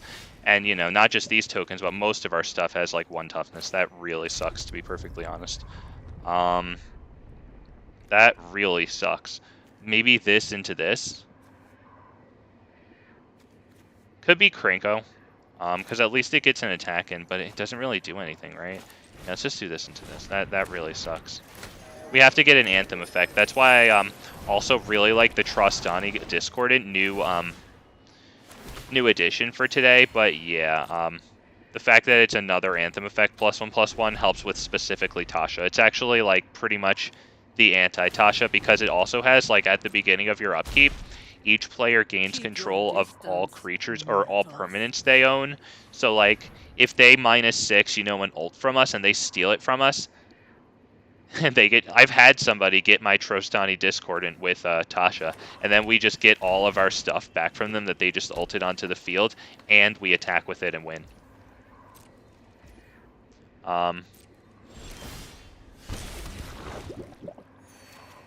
Am I gonna build new Galta or new... Oh, definitely, yeah. Oh, yeah, I'm looking forward to it, as a matter of fact. Thank you for asking. Oh, yeah. This is a very big problem. We need to get Jetmir on. I only have one way of thinking about this here. Freaking wash away. Yeah, okay, whatever. That is annoying. We cannot attack. Do I play Krenko? I need this for commander tax, so I can't play Krenko, I think. Or, sorry, commander tax, plus holding open Tamiyo's. Yeah, if we hit a board wipe here, we're done. We can't attack anyway. It really sucks that they got Tasha, man. It really sucks.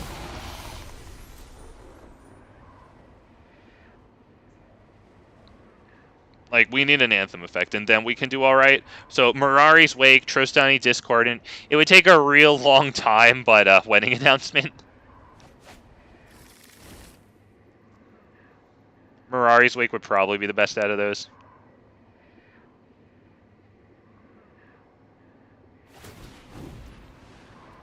Yeah, this is terrible.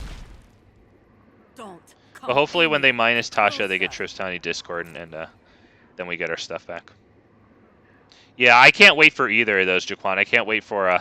Because Galta's going to go in, like, this deck, too. Just, like, as a funny kind of meme finisher. Because, like, it is really good, you know? Like, it can have the rabble-rousing, cranko, whatever effect. Like, it's pretty nuts. Creatures... Yeah, this really sucks, man.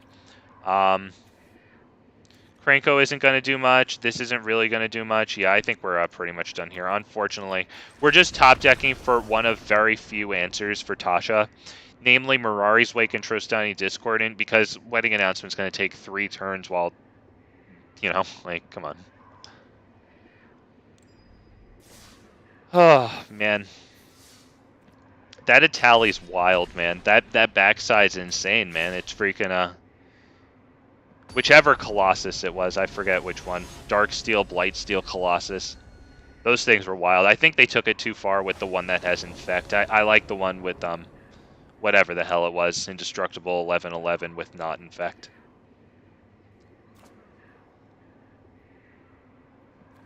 I think we can take this, honestly. It's too bad we don't go first, but, like, our land situation is looking pretty good here.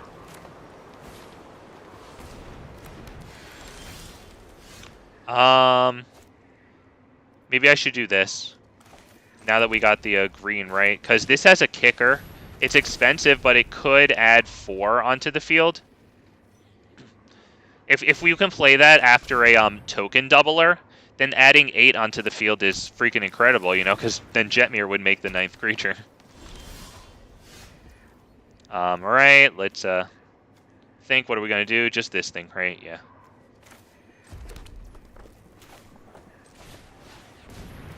Next turn, we'll drop the second source of... Oh, never mind.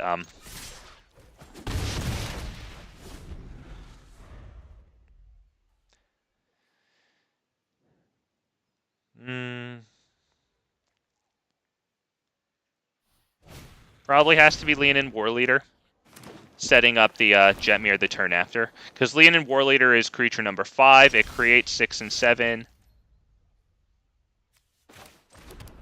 1, 2, 3, 4, 5 mana.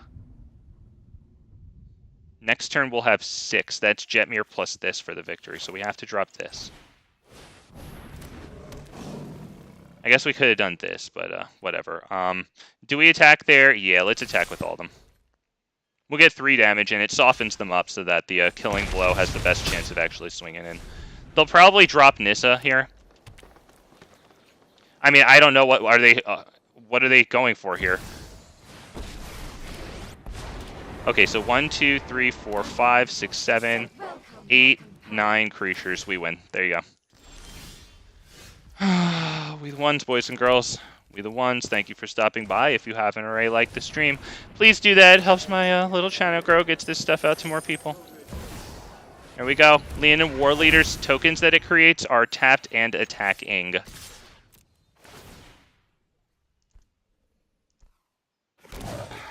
That's incredible.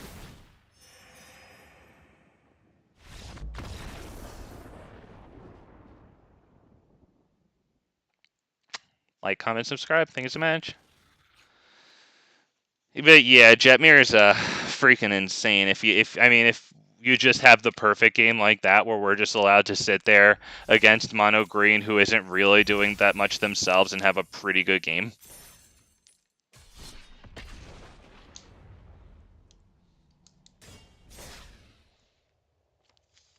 I mean, everything went well there, from like top decking the plains turn 2 so that we could drop a nice spell. I guess that didn't matter because we had another one we could play to add to. Nevertheless, man, everything went freaking well. Getting a nice amount of manas, entering untapped too, so we could do things. Like, that was beautiful. They go first, and this time we're going to mulligan this. Yeah, nothing till turn 3 isn't really good here. Countering is really hard on us.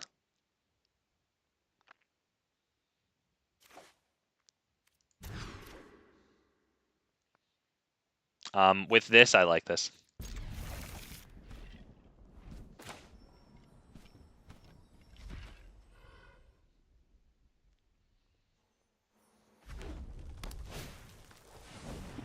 Sacrifice a goblin. So it's asking them, you should know that, sir. It's asking you if you want to sacrifice this goblin to add red. Thank you. Would you like to sacrifice a goblin to add red? I'm gonna have to mouse over it to give him a visual alarm. Okay, good. He sacrificed it. I like that. Just don't worry. This won't take long. I'll make quick. Very nice. So he got a Llanowar elf type deal out of that. Very good.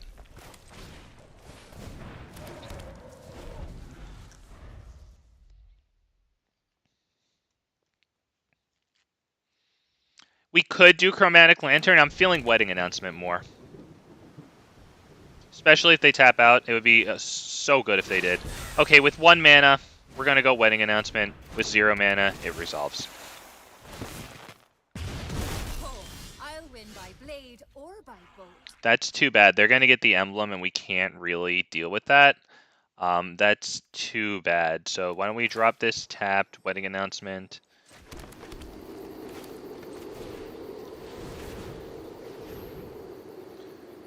Taking stuff out of their graveyard might not be the worst thing in the world. It would probably be better to get instants and sorceries out of their graveyard. Whatever. We took the only thing.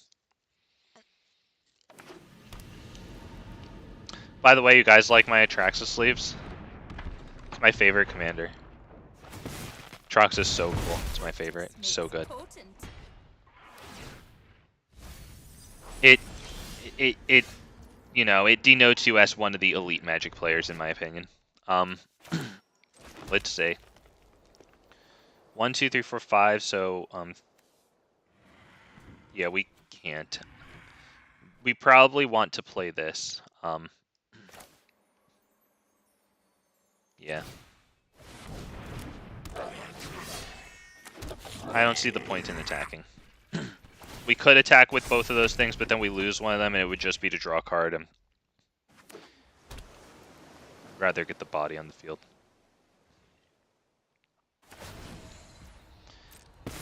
Now, if they do something like deal 1 damage to all of our creatures, we can pretty much resign, because, unless we get, I don't even, Vivian, Vivian Monsters Advocate, just something that, puts out tokens every turn. Okay, they're returning all of our stuff to our hand. They're probably going to return tokens to the hand. Resolve all. That's very unfortunate. I mean, we will get more out of Wedding Announcement, of course, over the next 2 turns again. But nevertheless, they took back the tokens it created, I guess. So all things considered, that's really not the worst thing that's ever happened. It just sets us back.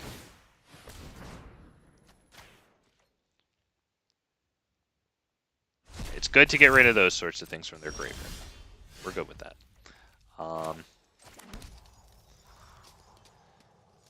Probably Chromatic Lantern into this.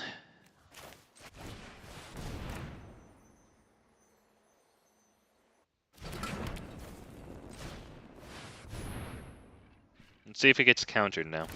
Okay, so they just sent it back. All right. What's this do exactly? Whenever you cast a non-creature spell, proliferate. Honestly, let's attack that. Yeah, I think we're good doing that, because if they want to lose their proliferate, that's A-okay with me. All right, resolve all. So we got them to not be able to copy Cathartic Pyre 2 times and kill 3 of our creatures with 1 card. Honestly, that's good. That's actually huge. He dies and saves 2. Yeah. If you've drawn 3 or more cards this turn, she deals 3 damage. Okay, that's cool. That's cool. Okay, does this have us mill? This card was featured in an old video of mine, kind of. The opponent played it. It's called So You Think You Can Taunt. That's honestly one of my favorite videos that I have, because, I like shit-talking. If you haven't already seen that, So You Think You Can Taunt is someone who I believe was shit-talking who got stopped. I like that video. And check it out if you haven't already. Okay, let's see. Do we want to try our commander? Because then we can do serious damage to them. I think the commander's here pretty good. Because it's the 6th creature. It's not a lot of damage. But +2, +0 vigilance trample's really good. Okay, so we get the counter out of their hand. Oh, shoot. Draw 2 cards. Oh, then discard 2 cards. Alright. They proliferate, so that's good. At least they're not getting any cards there. Alright. Well, he forgot to target something. He forgot to actually counter a spell there. Counter target spell? He must have clicked the wrong thing. Oh, poor guy. That sucks. Wow, that actually really sucks. Wow. Wow. That ruins everything for him, because now we just kill his commander for free, unfortunately.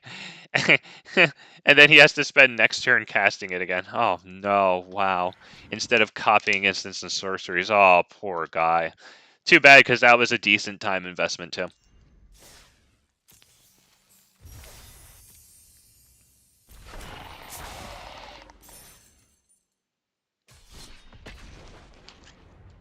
I mean, even if he countered that, though, he might have still not done really much of anything his next turn anyway. And we would just keep casting Jetmir, I think, until it resolved. Because I don't think it would take very long for him to not top deck a counter, you know? And then we'd be in good shape there.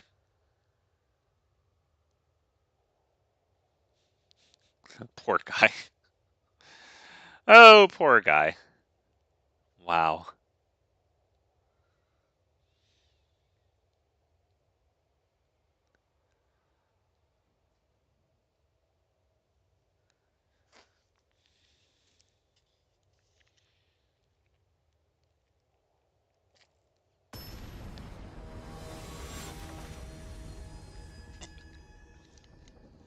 Narset of the Ancient Ways. This hits us pretty hard.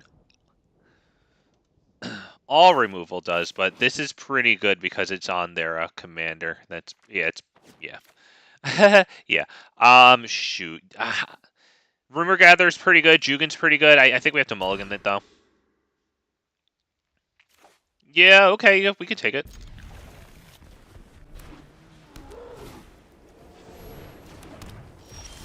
We can actually manage to go like Cold Steel into Anointed Procession. That's pretty amazing. It's too bad that Squee is going to enter tapped and not be able to give us the 2 tokens right away. Nevertheless, we'll drop this on... do we need double white? Do we need double red? Let's just go with...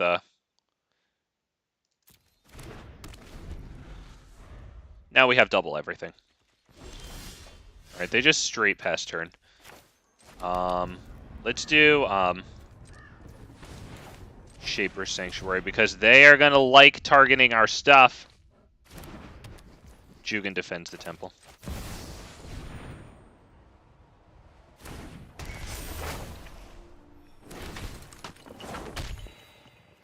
Oh, sorry, I whacked my headset there. Okay. My dude kept a 2-lander. Either that, or he conceded to not have been able to counter Shaper Sanctuary. It could be that, too. Because we were probably going to draw a lot of cards with that if he didn't have an answer.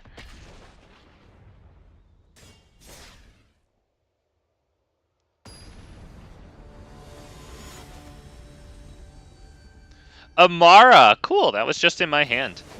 Amara's cool with things that tap themselves and a creature to add mana, and then Halo Fountain to untap it and do it again. Yeah, sure, because we have Into the North, and yeah, sure. We'll get, does it matter? Red-green with it.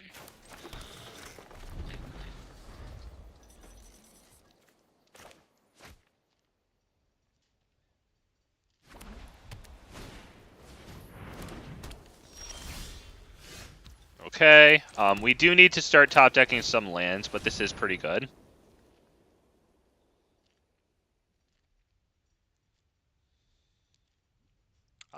Red-green, let's go find that one. There it is. Found it. Okay.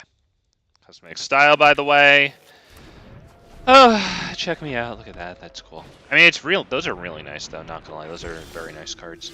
I wish there was more variety on the snow basic lands. It's like 2 of each, unless you're doing the microtransactions. Do we drop that? I don't think we do. It might be this guy. Because whenever we cast a creature spell, we create the token.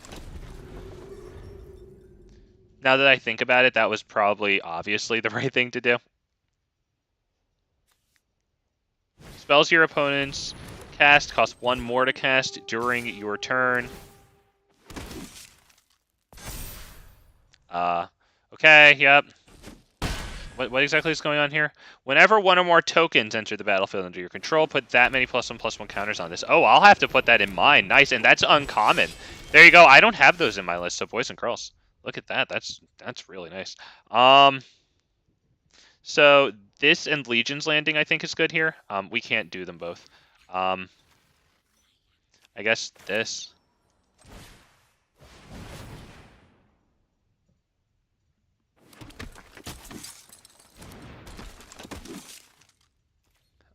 Training puts the counter on this, right? Yeah, but they have the 3/3 that I think they could block with very well there. Since our thing makes tokens, I think they would do this block here. It's possible they wouldn't, because this does grow faster. Oh boy, +1/+1 counter on each creature they control, and a loyalty counter. Jesus.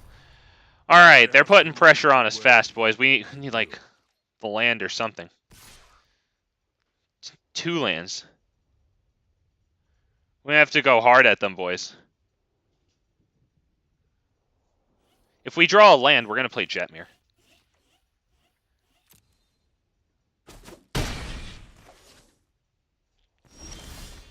Oh, thank the good heavens. Alright, we can still do Song of Freyalise into Jetmir.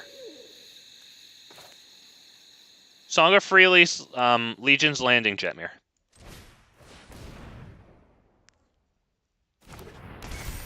If we're left entirely alone, we could do a good job.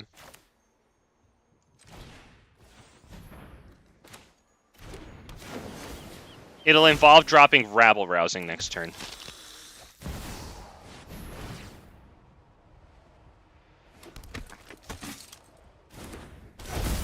Now we get a token from this at our end step. At the beginning of our end step, if we control a creature with power greater than its base power, which Jetmir is providing us there, draw a card.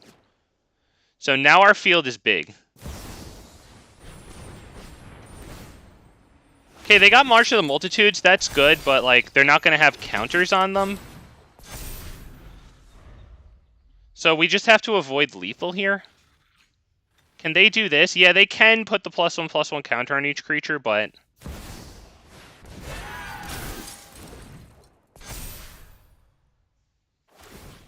I'm feeling good.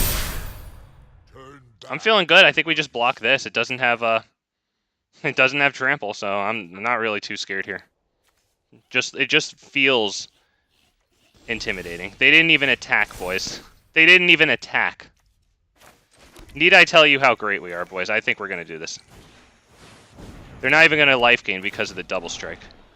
What are we gonna get? What are we gonna get? This. Yep. Good game. Yep, because we attack and we make a lot of tokens.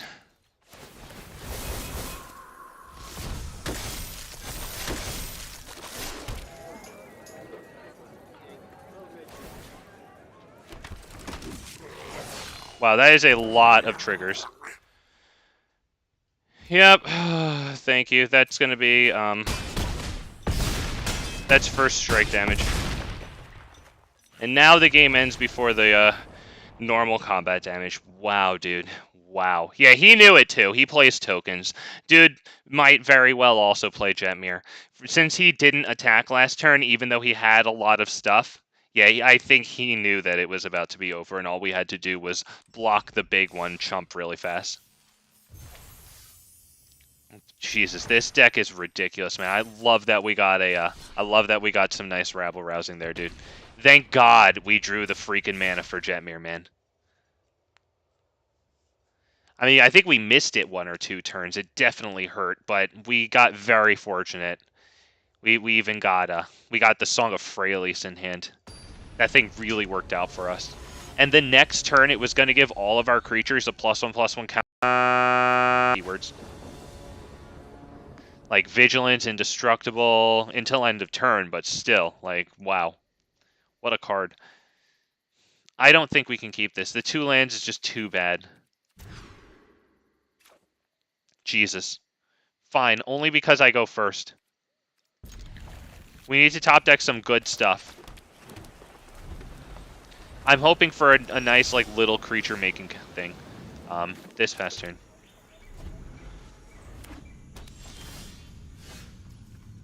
We have white down on the field, right? Okay, we'll attempt this. It would be nice if it resolved. It's card draw, so it's a good thing for them to counter. Yeah, that's a good candidate for Spell Pierce. It'd be nice if they tapped. Alright, so hopefully Anointed Procession can stay around. Do we want to go a Johnny Warleader?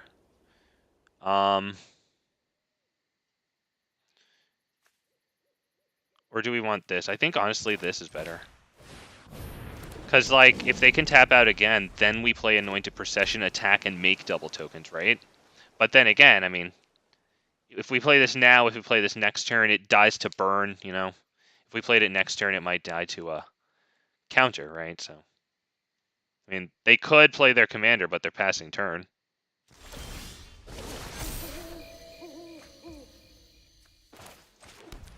Alright, I think we're going to try to get the counter with this. Deals damage equal to the number of creatures you control to target point. Yeah, we're going to do that. Turn target thing to its owner's hand. That's too bad, yeah. We're going to have to try this. Come on. God damn it, dude. They're probably running loads of counters. Yeah, I mean, if they had a counter, they'd have to use it for that thing. That leaves something on the field, so if they put their commander down, rabble-rousing wouldn't be horrific. Honestly, if they're just going to, like, land pass pretty much, like, not play their commander, I'll probably concede long before we're guaranteed to lose. Just uninterested in continuing. Okay, they get that down, but, like, they still have 2 mana. And I mean, with the discount they have on instants and sorceries, they can have 1 mana open and, you know, cast a whole bunch of counters. We see this in their hand, honestly. Let's go. We're not freaking interested in sending her. I'm sorry, but the next thing gets bounced, you know what I mean? Like, obviously, more counters are going to get reused from the graveyard, too. And then they're going to draw while we're top decking. They're going to have 7 cards. We're going to be top decking. I think we're good.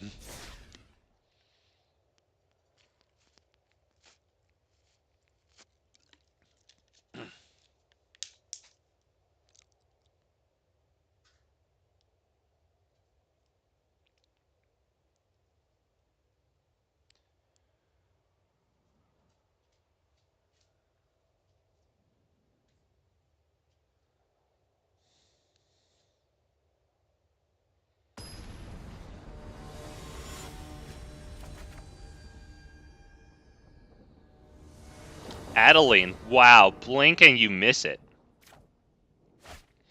We're going to have to be pretty much perfect. Hey, going first and having ramp is pretty good. I think we'll take this, right? I mean, we can't just mulligan into, you know, like, nonsense. So we'll do Cold Steel on, oh, wow, that? Okay, I'm still kind of liking Cold Steel on, what, green? Yeah. Right, because we have double red, so yeah. Squee would be nice, so we could start getting the little tokens out. Since they do that, it's probably Krenko. We really have to pray for Krenko, though, because Krenko begs to be removed.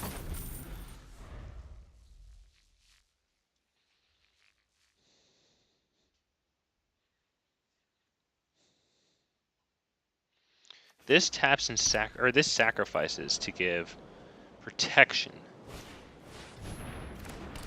Oh, does this freaking exile? Until this thing leaves the battlefield. Alright, well.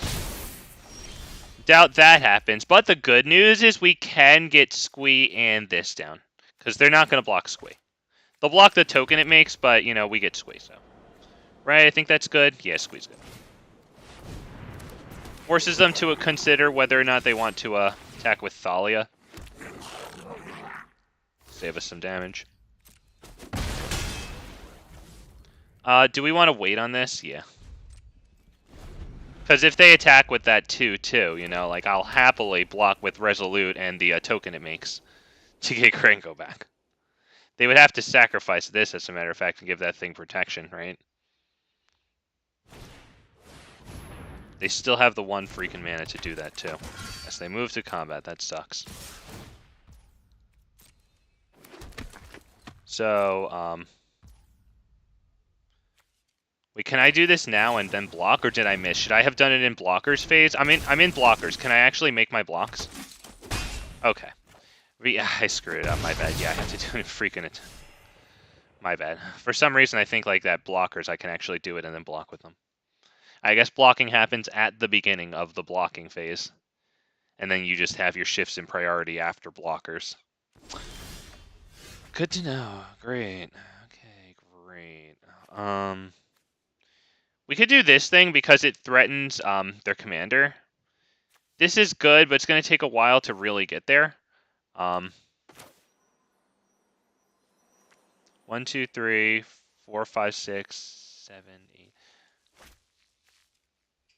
I think this thing, honestly. Yeah, I think this thing.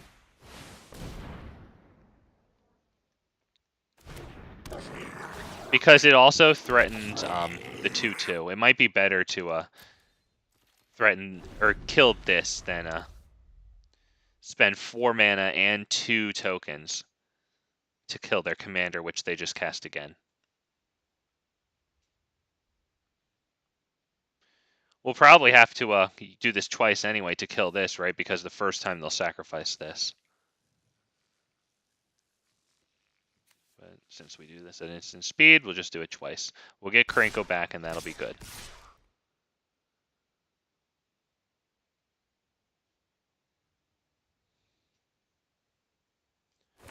I'm not even going to block with Siege Gang in case they have, what's it called? Sorry, Eiganjo. Do we block with the, do we block that though? No, we need all of our tokens.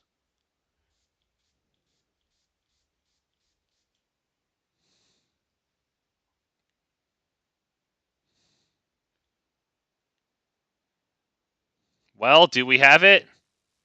Yeah, we were not risking this thing. Good lord, dude. Can we one-shot them with Jetmir? 1, 2, 3, 1, 2, 3, 4, 5, 6, 7, 8, 9. We have to try it. I think it's our only hope here. It's really too bad that we don't have a protect spell. I think our only hope is to swing in. We have to pray they don't just have swords to plowshares. They should have waited for us to attack. Alright. Yep, they can do that. They get that. At least we get the hit on the 2/2. No attacks. This. Sacrifice this.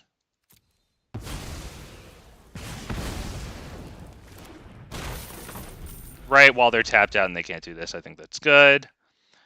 We still have the ability to cast our commander.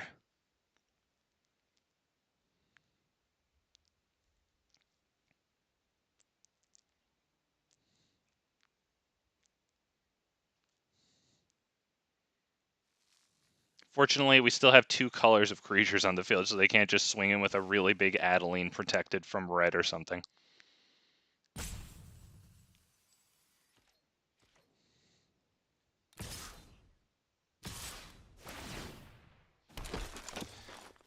Alright, well, block, block. Krenko will be able to make a lot of stuff. If Jetmir lives.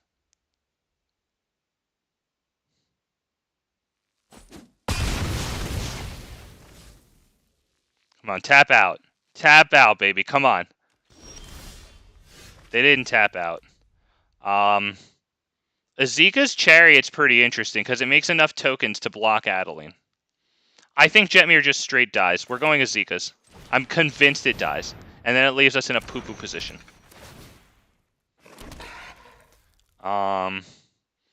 I think we pass turn.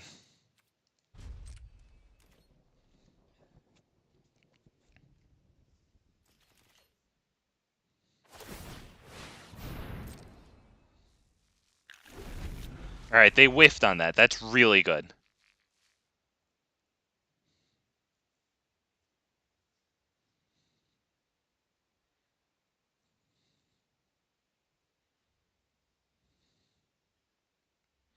We can create 2 goblins with Krenko and then sacrifice them to this to deal 2 damage twice. So instead of casting our commander, I'm honestly fine with doing that.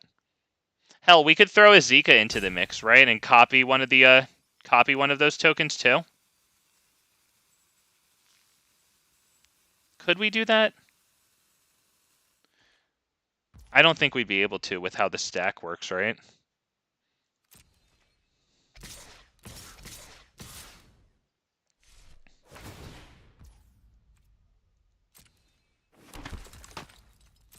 Okay. This. Block this. I'm definitely fine with that. Anything else? Thalia, do I take that? Sure. You can block that. Yeah, I think we're good here.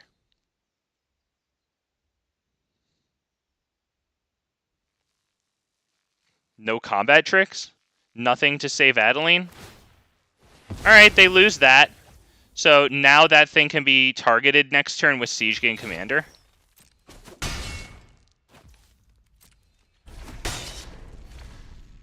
Yeah, we lose our tokens. I'm feeling like we have a decent shot at Adeline here.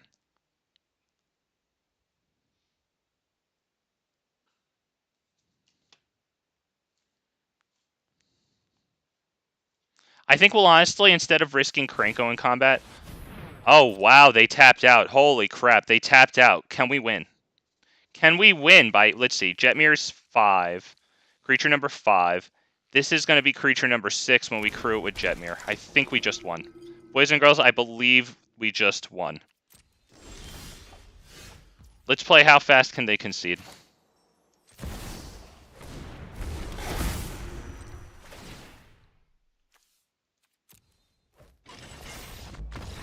Wow, that was really fast.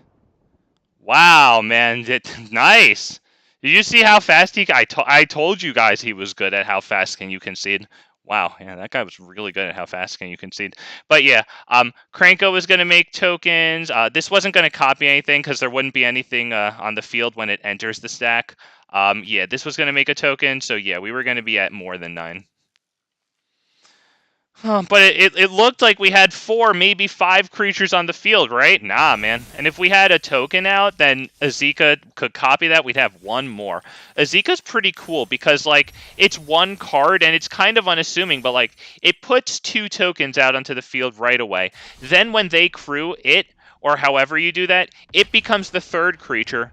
Then its ability goes on the stack, and it copies a token, creating the 4th creature. So, like... That's really good.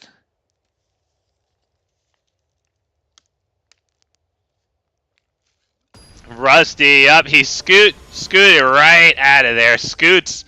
Oh man, he scoot. Damn it. Oh, I wish I had said that. Damn it. Good job. Yeah, damn it. Oh man.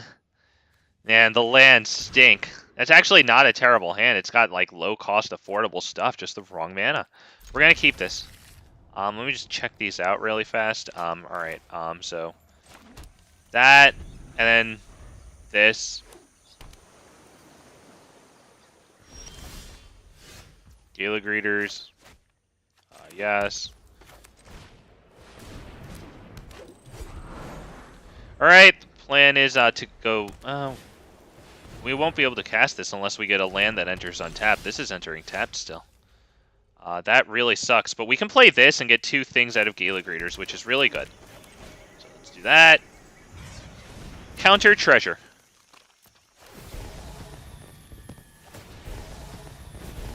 Swing.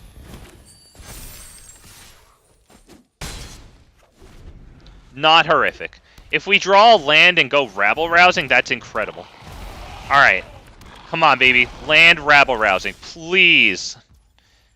Ah, damn it. Really wanted land rabble-rousing, man.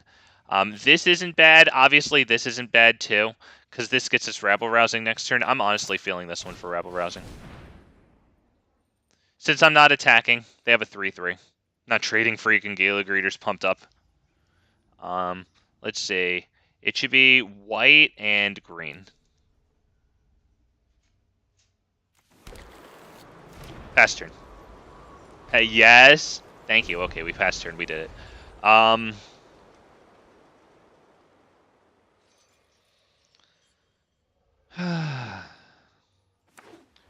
are we going to get rabble-rousing and Jetmir onto the field in the next 2 turns and not, like, have them hold back obvious counters? How do we do that?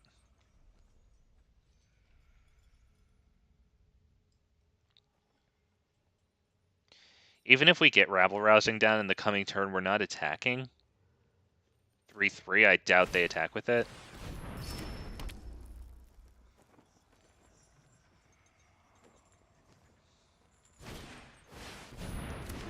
Oh god, alright.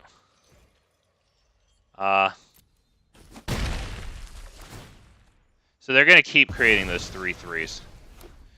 That's not going to be too bad when we're ultimately trying to make double striking, trample, or whatever they are things. We probably should take the time to resolve rabble rousing, honestly. And then we'll attack with the 2-2s. With the 2-2-2s, sorry.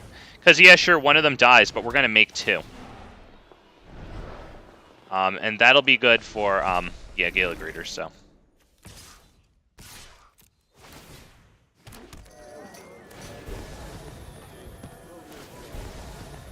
Treasures. Rebel Rousing is so cool. I think that's a great card, and that's such a great name for the effect. Like an insurrection that, like, the powers that be, like, are constantly trying to stamp down, but every time they try to exert their authority, the people just get angrier, and more of them rise up. They tapped out again. This is huge. We're gonna win. All we do is drop Jetmir, attack with 4 things, make creatures, what, 5 through... Or, Jetmir's 5, we'll make creatures 6 through 9 with Rabble Rousing, and then they'll concede really fast.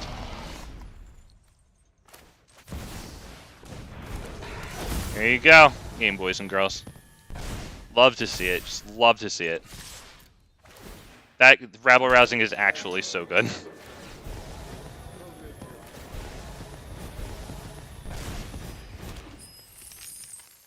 There you go, and they concede. I mean, we might not have it won, but, like, let's see. Each one of these is 8, 16, 24, and then plus 14 is 28. So we don't have it won. We might have... Oh, okay, yeah. Sorry, right, because that was only 1 strike, right? We have... Yeah. Oh, man. Yeah. Poor guy. Wow. I think I messed up the math there, but nevertheless. Yeah, 28, 24, 14, that was 38 damage. He blocked, oof, yeah, he blocked 6 of, oof, yeah, man, oof. Woo!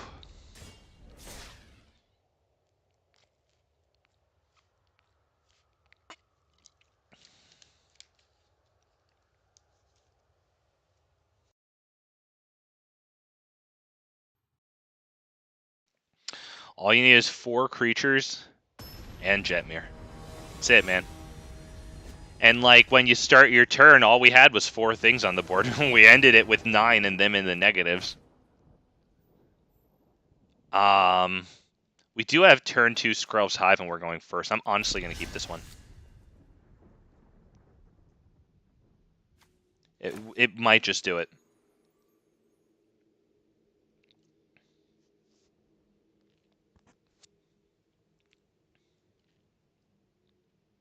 We'll need to get another source of white for Rumor Gatherer. It can be some decent card advantage.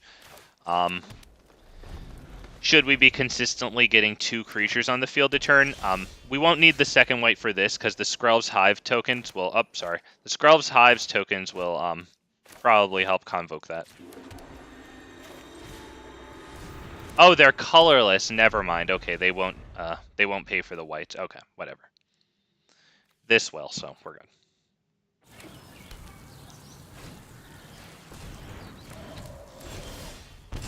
Beautiful. Okay.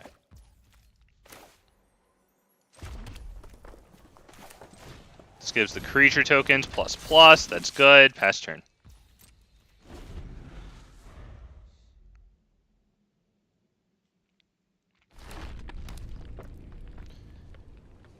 The white source is really nice with this. I would love to do this and flash it back, because King Darien makes our creature tokens gain hexproof and indestructible.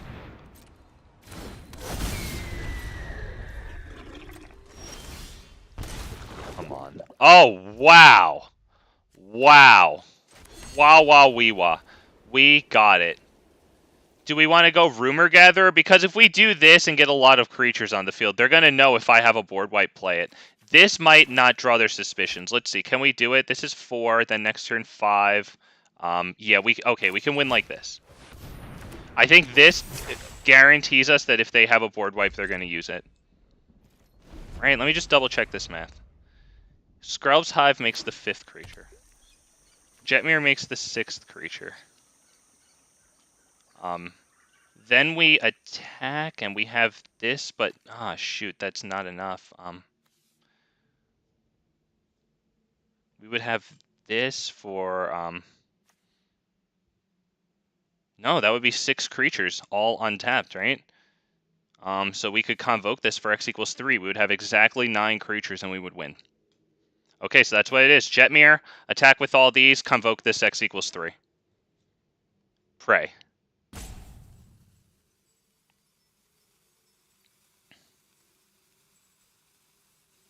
I wonder if they're thinking that they have a board wipe, but King Darien gives our creature tokens indestructible and hexproof.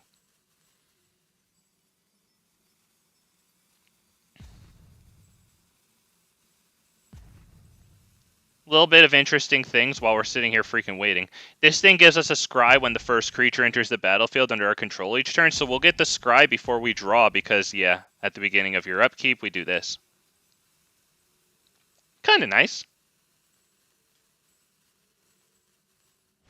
Land would probably be the best thing. What? I don't even think he knew. He might have had an idea. Maybe he had absolutely no way to interact with us. That was weird. Like, he just took a long time and then conceded. Like, we didn't even have a lot of creatures on the battlefield for him to think, like, doom is inevitable.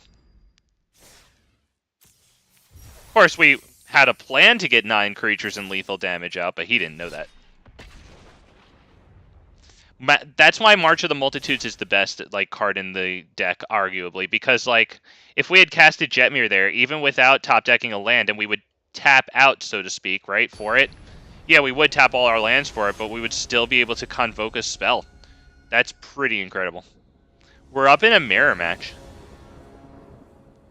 Jetmir giving all of our stuff or Vigilant, too, so that way we can attack and then convoke is just, that's supreme.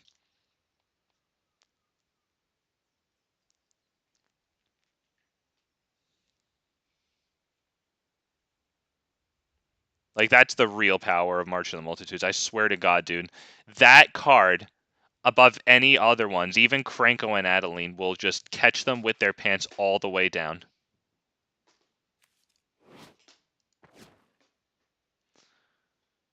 Okay. Is this just going to be declared a draw? Because it's not even bringing us to... yeah, let's just go ahead and... I don't really know what's going on here. Maybe it's asking him to choose play first or draw first, and it's just taking forever.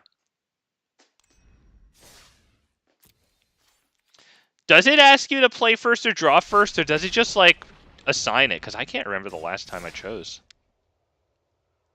Jesus Christ, man.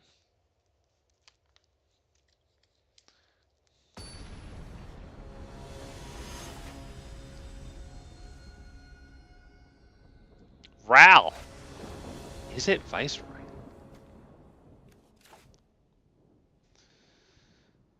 Okay, the only thing that we don't have is this. I'm honestly kind of okay with this, even though we're missing green.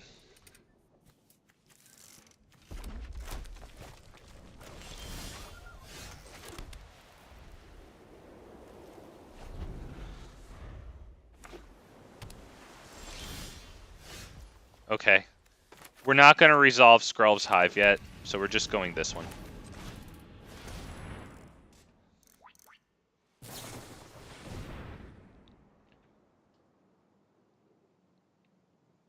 Well, maybe we would have.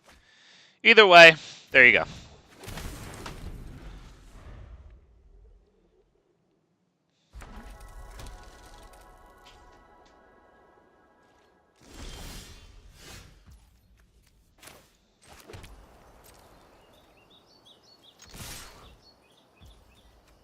We'll go Skrull's Hive, get around Jawari Disruption.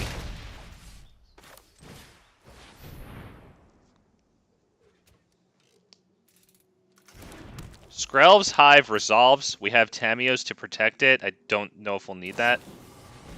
Fine. We'll make a replacement next turn. Same thing. We lose both of them. It took them 2 cards to do that. They do get a Scry. Still. We made those 2 tokens with 1 card. Now we'll make replacements with Skrelv's Hive. They definitely get that, and that's good, but we can get Squee down. And really pressure it. That's super good. That's actually super good.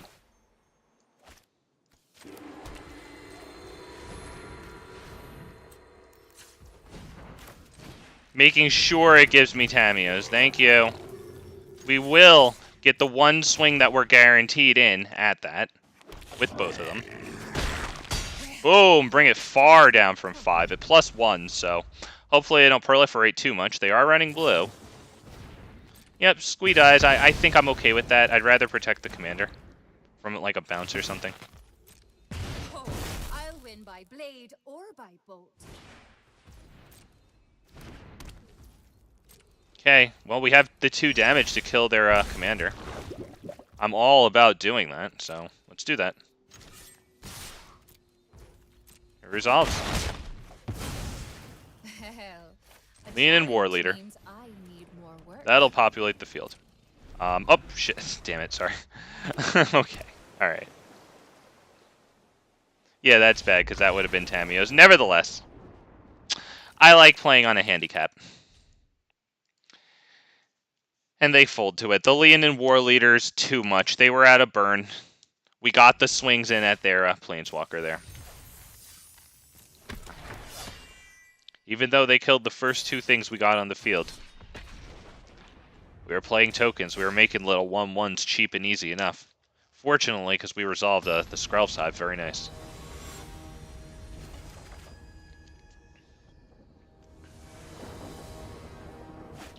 Kroxa is going to be difficult to maintain a field against. I think we keep this hand. We have all of our colors.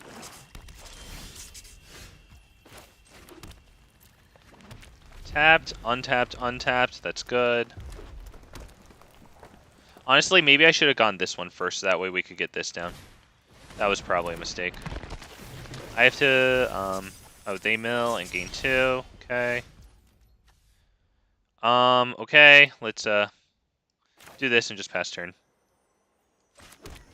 Yeah, I probably should have, been able to play this, honestly. That was a mistake. Not playing super well today, not even gonna lie. I'm kind of, it makes me grateful that at least I'm getting some lethals on them. I don't know if it's Squee. Is it Squee? Or is it Signet into this? I kind of like Signet, because then next turn we can get one of our 5 drops.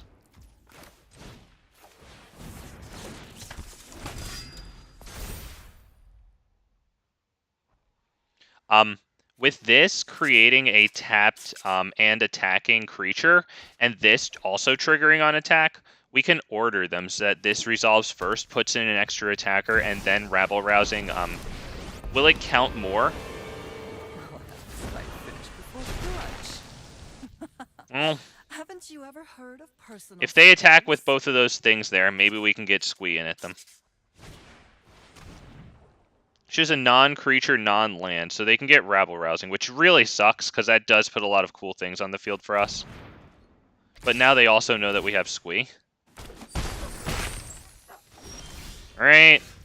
Well, drop this on a green, I guess. Squee. Or, you know what? Sorry,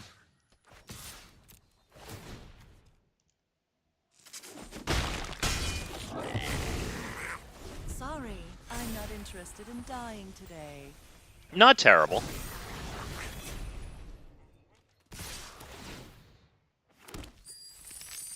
Yeah, they're definitely making good treasures. They can, like, cast Kroxa and then escape it if they have enough. They do have enough to do that.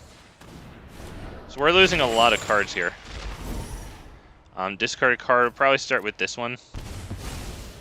We probably want to discard this one because it creates more value over time.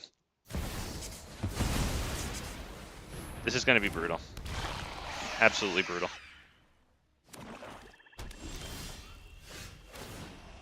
I think it has to be this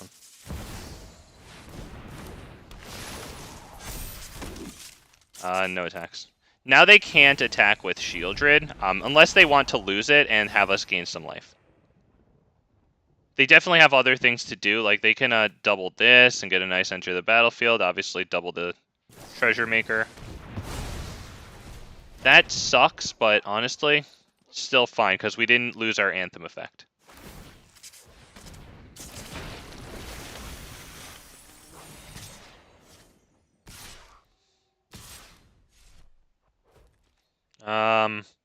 We'll probably just block it. Oh, wait, it has Death Touch, right? Yeah, sorry, never mind. We can't do that.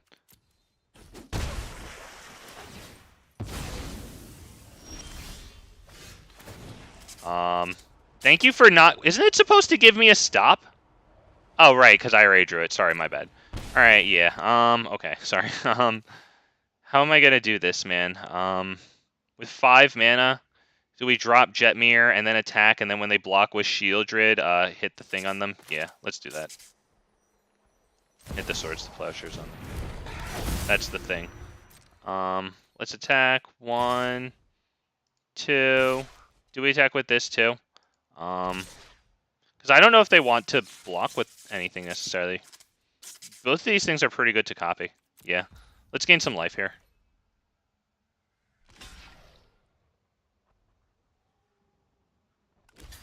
Okay, they actually made the block. Okay. Well, we'll do this on Shieldred. They can gain some life. But we can't be taking more damage from Shieldred. Sucks that we lose a creature.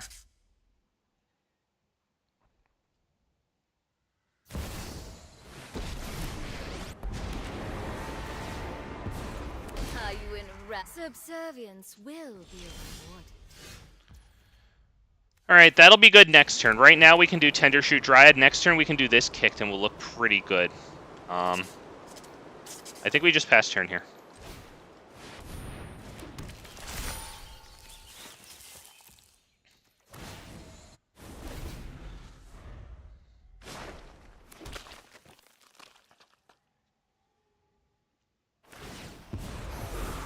Go on, run! But we will catch you.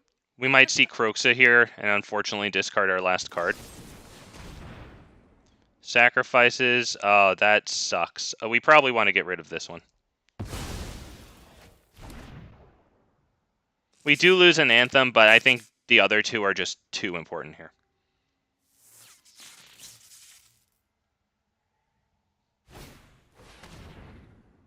You choose an artifact or a creature card. Ooh, so they don't get the discard. They can hit Kroxa, but then they don't get the reflection of Kiki-Jiki. We keep the card in hand, boys and girls. So 6, we're gonna win. I think we win.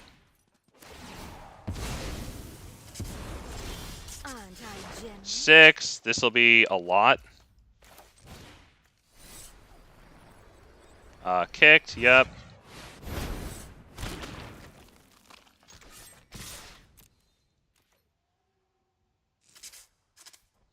Wow. Do they have a 1? What do they have that's going to kill Jetmir here?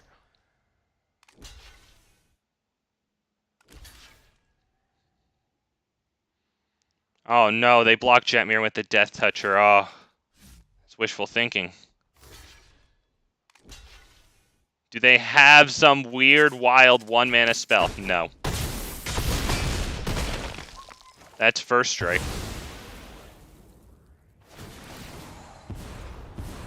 And my will, I will.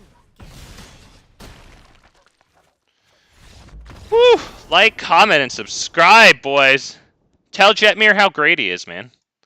Leave a timestamp. Say like, oh crap, you beat the living hell out of that. Woo! Look at how much damage he took or something. That'd be very helpful. It also direct viewers to some cool parts of it. And you click on it, for old time's sake. Sometime in the future, you're thinking back on that classic big fat MTG moment where he just smashed some geek with Jetmir. Oh god, isn't it great just smashing him with Jetmir, man? Isn't it great? Oh god. Wow, Ivy. Okay, yeah, we don't really have a lot of removal to deal with Ivy, so we're gonna have to be the fastest people in the West. And do I keep this? Because if we draw something good, Mondrak's gonna be nice. I'm just curious. I'm sorry. I know it's really not a good hand. I'm just really curious. This doubles tokens, interestingly. So maybe we get this down and then this for double tokens. We have 2 double token things. Pretty wild.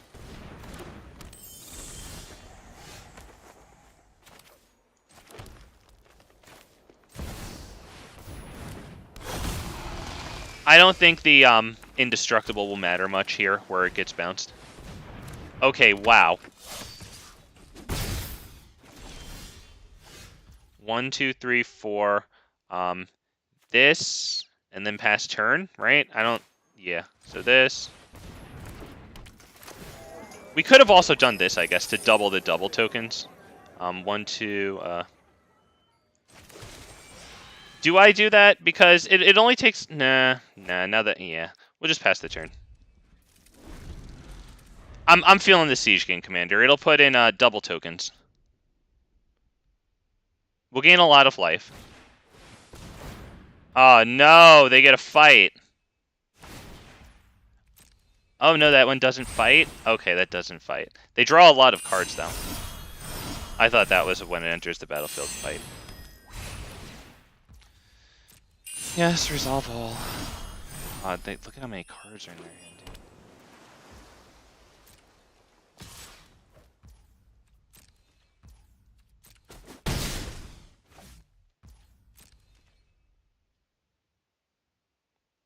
It would be nice if we could resolve Siege Gang Commander. Alright, that's 1 source of reds. Now we have 2. That's actually really good, so we don't have to use our treasures. 1, 2, 3, 4, 5, 6, 7, 8. We can't do both of them. Do we do Jetmir just to bait the counter, and because we want this a little worse? I'm kind of okay with baiting counter with Jetmir. Because I think we need this in order to get to our actual creature count here. Yeah, do we also want to do this? Do we want to do that?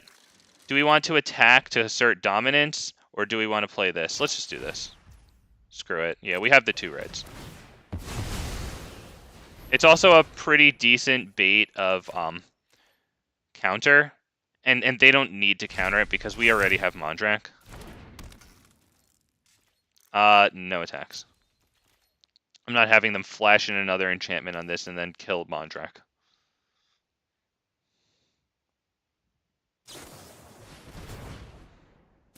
That's exactly what they did. Thank you. At least I don't have to sit here and resolve all.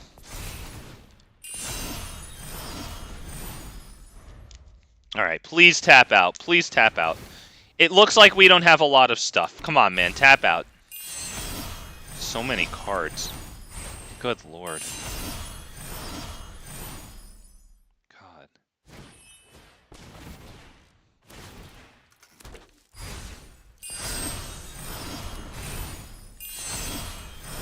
They're at 19 damage. Damn it. They're probably going to get to a 21. That sucks. Damn it. No blocks. I mean, this has trample. That has trample, so... Yeah, unfortunately, that's pretty much it. I missed, didn't get the good game there. It's okay. I mean, pretty much you just did your thing and I did mine. Yours was faster. So, it wasn't really a game. Good game. You did your thing before I did mine. We could have just played solitaire in different corners of the room, not interacting with each other similarly, and it would have been a very similar game.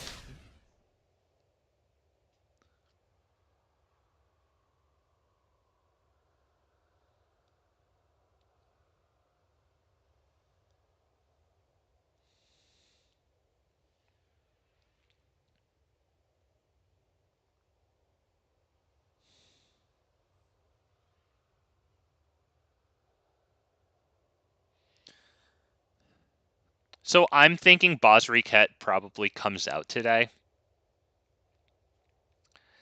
I just don't know how good I feel about it, because it minuses to add a bunch of attacking creatures, but it adds amount of token attacking creatures equal to the number of non-token attackers that we would have, so I don't know how much I like that. We go first. If we get another land, we can get to this. Do we want to try that? I don't know. They're probably going to ramp into Vorinclex. The Swords to Plowshares was pretty good in that hand. I honestly think I keep this. It's a little slower, but we actually can cast everything in hand. And we can even cast that, and oh my god, this frame rate. Wow, that is incredibly inefficient. This client is, oh my god. It's been, like, worse lately.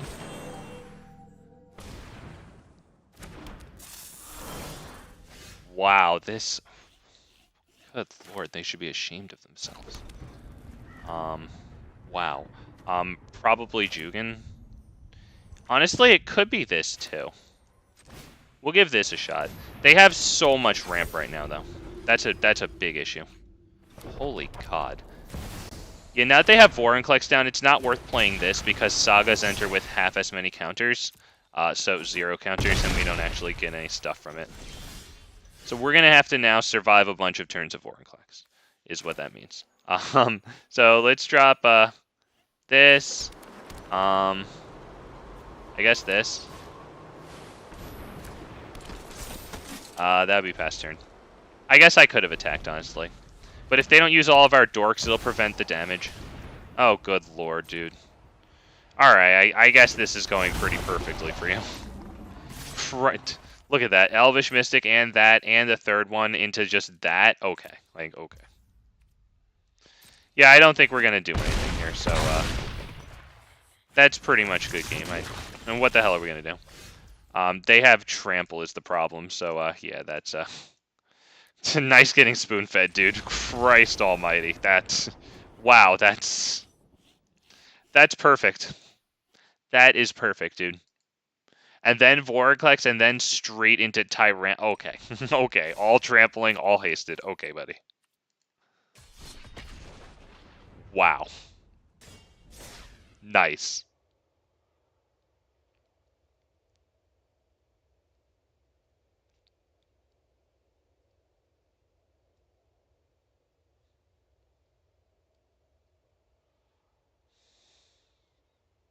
Turn 3 Vorinclex. Turn 4 Tyranx. Jesus.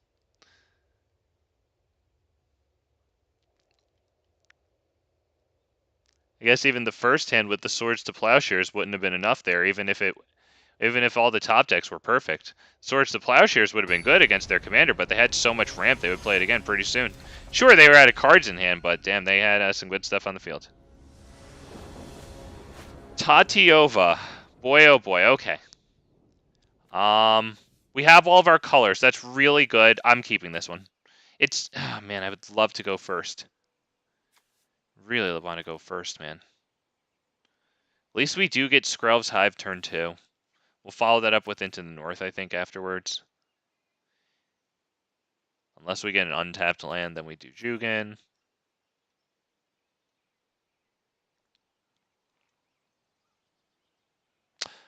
Okay, well. Let's see if they're here or not, I guess.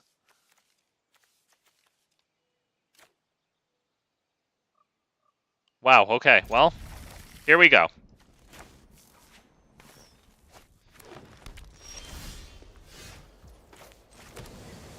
Okay, nice. Skrelv's Hive on deck. Looks like it'll resolve. That's cool.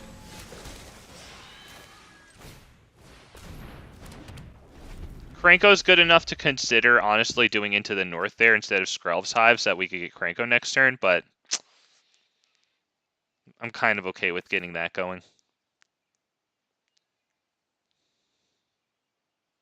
It's going to be Join the Dance upcoming turn.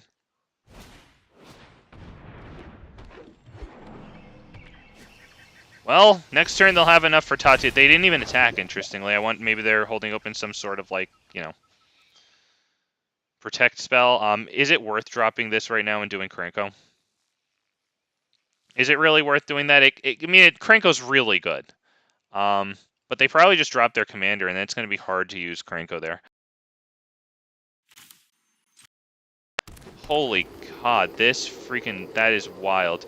Do I want to do this? Honestly, yeah, let's just do this. Wild. Okay, green and white. Our colors are actually looking pretty good here. We have Command Tower too.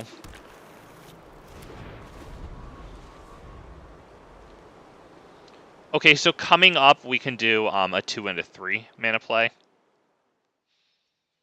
I like Jugan and this. I like saving the thing with Flash for maybe like an attack and getting the last creatures up to having 9 creatures. Kranko's decent, but if they drop Tatiova, that's going to be annoying. I'd like to drop Kranko the turn before we win.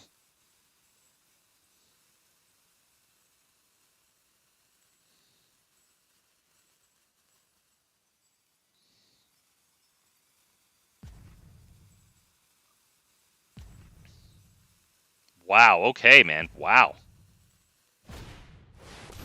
Tatiova, and now I would assume a land drop. Okay, good. At least they don't have Lotus Cobra, man. Let's be happy. Kranko is pretty good. Kranko in this? Yeah, I think it's Kranko in that. Yes.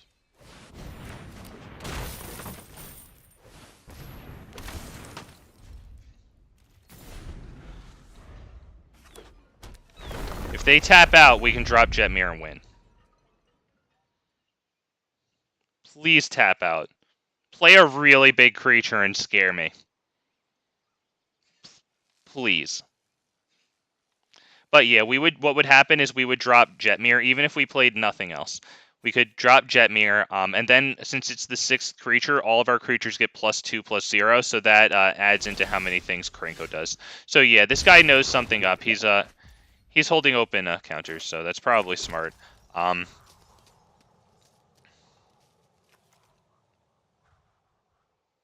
We're gonna drop this.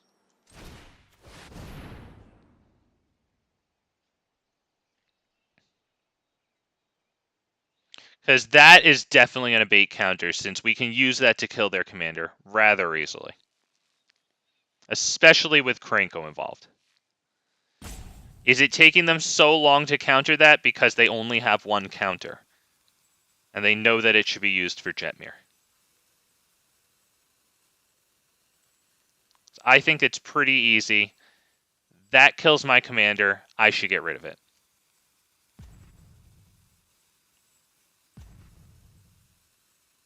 Yep, they know. Kranko's going to make goblin tokens, and then that's going to be the fodder. And it makes its own on impact, too.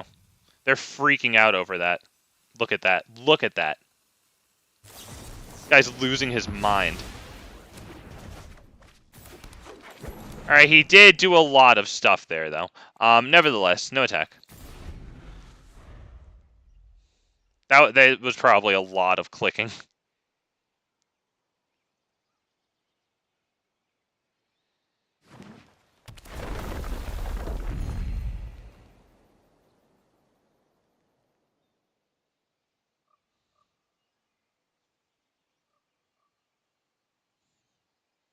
Next play is probably Kranko plus Jugan. If they tap out, we can drop the commander. Give all of our creatures +2/+0 vigilance, trample, swing. Unless they have something big, of course.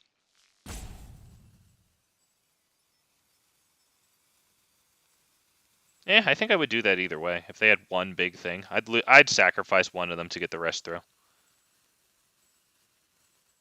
We'd remake that other one, right? So. Okay, so we're gonna lose one of them. So now the Jetmir play isn't gonna work because, yeah, we'll have 6 creatures. We'll actually do that because we're about to lose Skrelv's Hive to Kogla.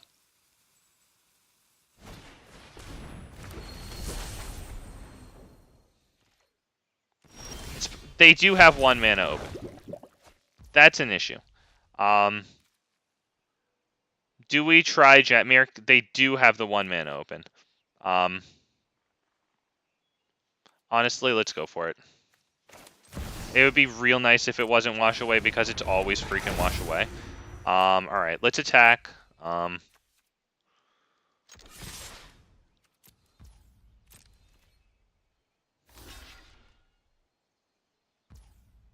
Alright, yeah, that's fine.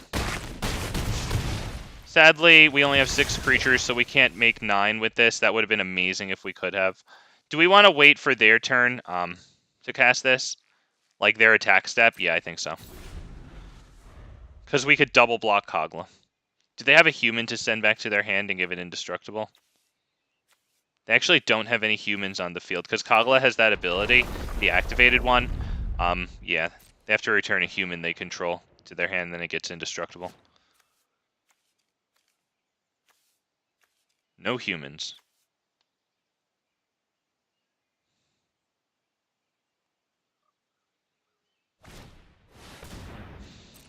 I want you to tap out, man. If they tap out, we're golden. Because this makes 2 creatures. On our upkeep, we'll make a 3rd. And then we'll just drop 1 more thing. Come on, baby. Tap out. I want you to tap out. I've only got 5 creatures. Although, Skrelv's Hive. If they block with Kogla, or if they attack with Kogla, they destroy Skrelv's Hive, though. Or one of the mites, but Skrelv's Hive might be the better one.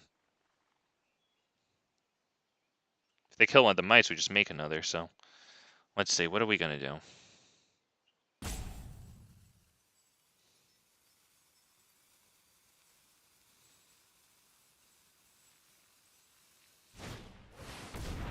If we drew a land, we could do Kranko and Resolute Reinforcements and make Lair the Hydra a tapped 1/1 creature, just so that it would be the 9th creature. We have 1, 2, 3, 4, 5. Skrelv's Hive might make 6. I think they'll block or attack with Kogla, so that it doesn't make 6. So we have to see 1, 2, 3, 4, 5, 6, 7, 8. The land, that would be 9. Resolve all. Or else, let's see. 1, 2, 3, 4, 5, 6, 7. I guess 8, 9. That's probably it, right? Okay, so this.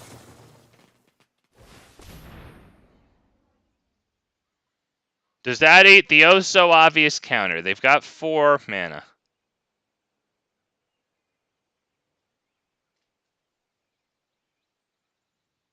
they have a fight? They're counting our creatures.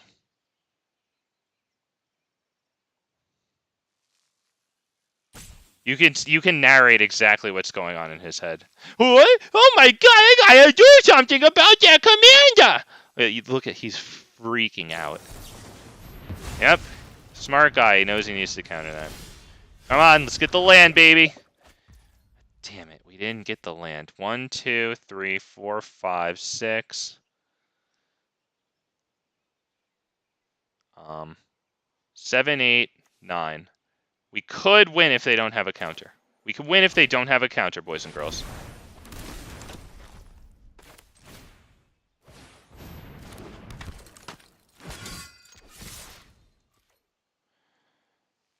Do they have a bounce? Wow. Wasn't the land, but it was exactly what we needed. A creature gets on the field for cheap. Whew. Wow. Damn. Should have attacked with Kogla. Should have destroyed Skrelv's Hive.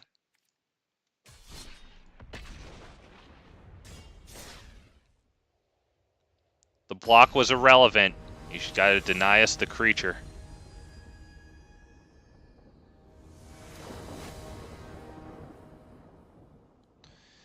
I'm really not feeling it. Let's see if I get a perfect hand. If I don't, I'm just yeah, I'll give it one more mulligan. But I'm just, it's so monotonous, dude. I was tired of it 2 weeks in. I'm mildly curious. We'll give it a shot. We'll get rid of probably this. We don't have a lot of white creatures to use with that. Unfortunately, we have a big job of ramping into this, so this isn't looking good. We'll probably just concede at the slightest bit of trouble. We'll get red and green here.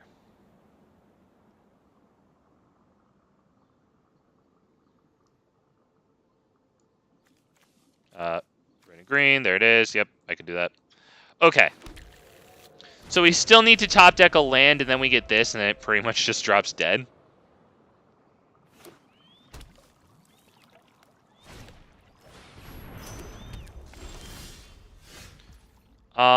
That sucks, but we'll play this.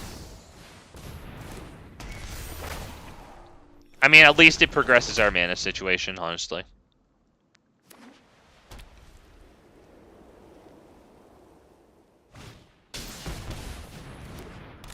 Yeah, that's more land, so that's... all they need is one more land or rock, and they have their commander.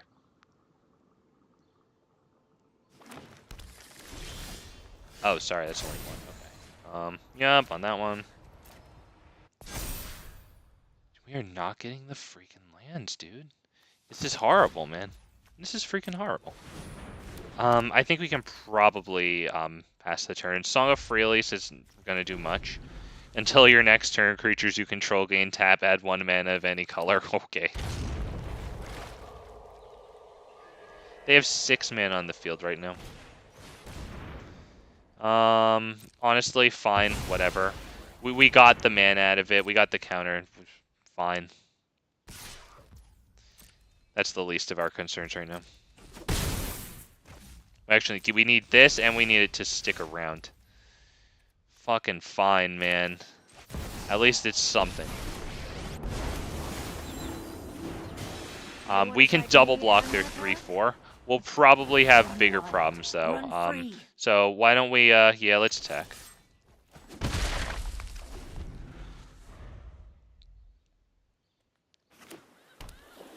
Okay, let's see if they choose to drop Atraxa. They still have 4 cards in there.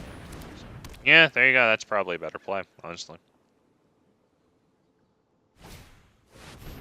Wow, Muldrifter, draw 2. Wow. Maybe they don't even have to play Atraxa next turn. Okay, they probably figured that we'd do the essentially 1-for-1 trade. So that was probably smart of them to, yeah. Let's see. I think the best move is probably that thing. Wait for the perfect moment to strike. No attacks. Now upkeep, this enters and with a +1/+1 counter because of Arlen.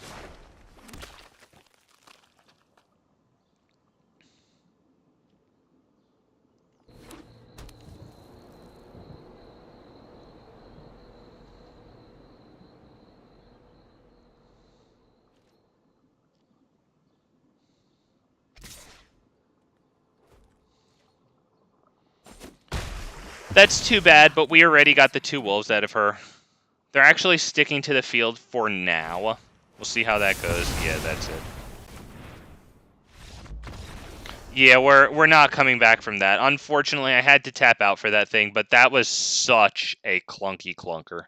That was unbelievably horrible, so fine. C'est la vie, it happens. Too bad that we didn't, because we had Heroic Intervention right in the hand, yeah. The play was probably going to be Song of Freelis to get a lot of nice mana out of all those tokens that we would have at that point. All those everythings.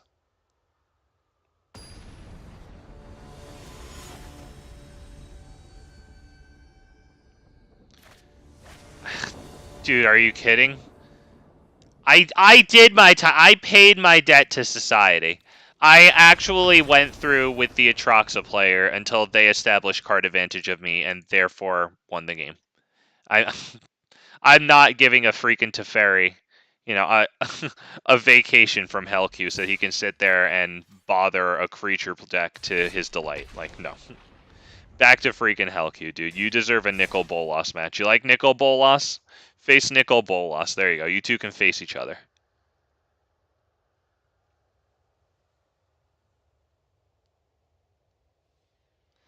Back to hell tier, dude. God, they're trying so desperately to nerf us, boys and girls. Look at what they have to do. They have to put us against Atraxa. They have to put us against freaking Teferi. We're not going to take it, man. We're not going to take it. Counter as Teferi might. Teferi has yet to devise a counter spell for the concede button. And I press my advantage as often as possible.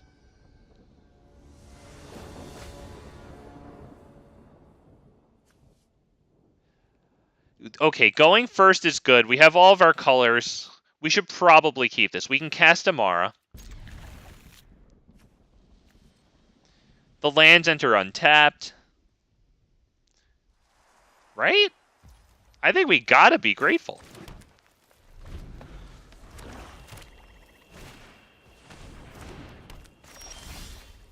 Yup. Get Amara down. Maybe we'll even be able to attack in with her.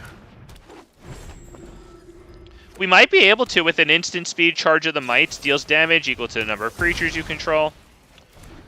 Okay, maybe not. Well, this guy seems pretty good. That was also a great top deck because it gives us Arlen. Next turn.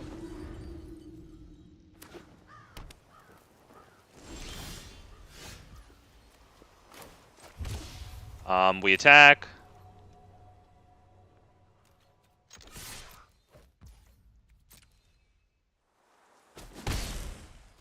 I like Into the Dance.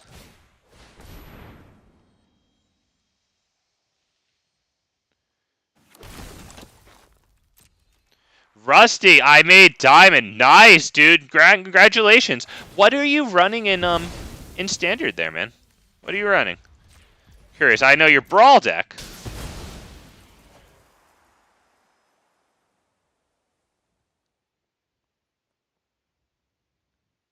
You know what? I'm gonna do Charge of the Mites right now. Since I have the extra mana to do it, and they are tapped out, do you think that I should do that? Because isn't this indestructible, right? No, it's not indestructible. Should I save this as a burn for their commander? Honestly, no. I'm gonna get 2 Toxics onto the field. Greed Stompy! Oh. Wonderful, sir. Wonderful. Oh, man. I love me that Stompy stuff, dude. Yeah. I don't have to tell you. If we get, hang on, if we get +2/+0 on all these, hang on, this is 1, 2, 3, 4, 5, 6, plus 10 would be 16 total damage. That's not enough. I like this.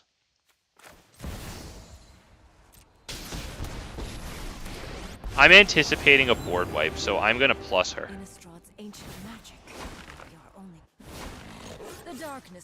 I mean, we have 5 creatures on the field. If I put 7 creatures on the field, I'm basically saying, do you have a board wipe? If you are casting it. If I keep the capacity to make the wolves with her, you know, they know that even if they wipe, we start off pretty well. They still have 1 mana open. We're going to go Jetmir and see what happens here. Yeah, let's go Jetmir and see what happens here. 1, 2, 3, 4, 5. Jetmir 6. 7. Let's see if they have the bounce.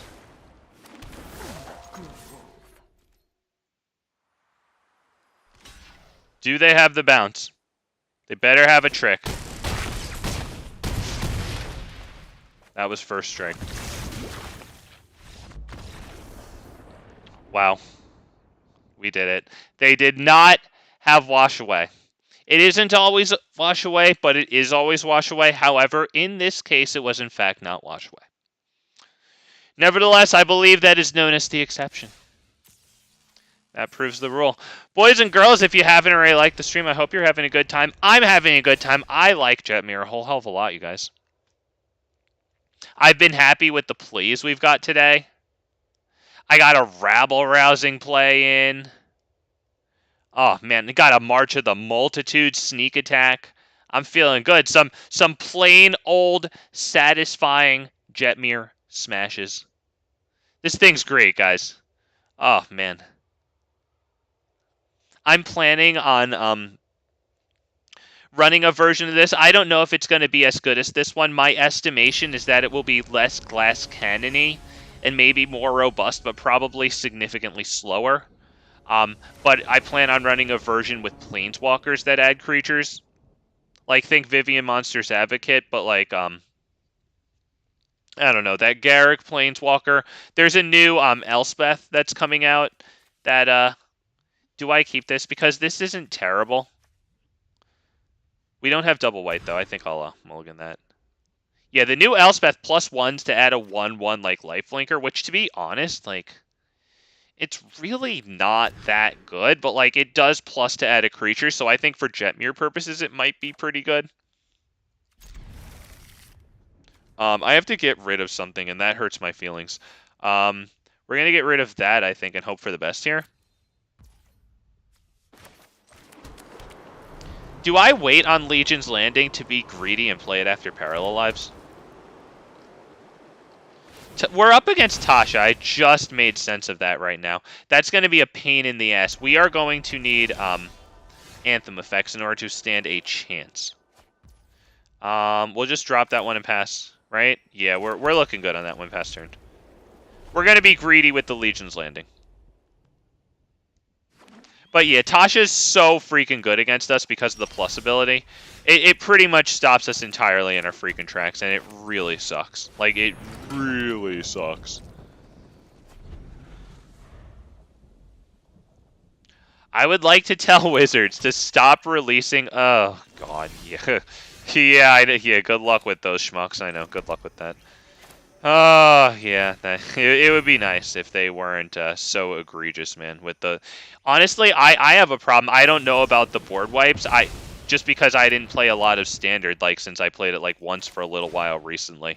But just the power level was just ramped up super hard. Like, I think it was starting in Dominaria United. Like, I noticed it with Defiler of Vigor and Silverback Elder, honestly. Like, Defiler of Vigor's wacky. But even things like Joda is pretty wild. In Commander it is, I guess, on Arena. That's good because it puts +1/+1 counters on our stuff. So let's go ahead and drop this. Pass turn. Yeah, pass turn. The Wandering Emperor only puts 1 counter on stuff per turn, so that's gonna be a little annoying. That's super slow. And we have to resolve it, of course. While they might sit here and protect their planeswalker.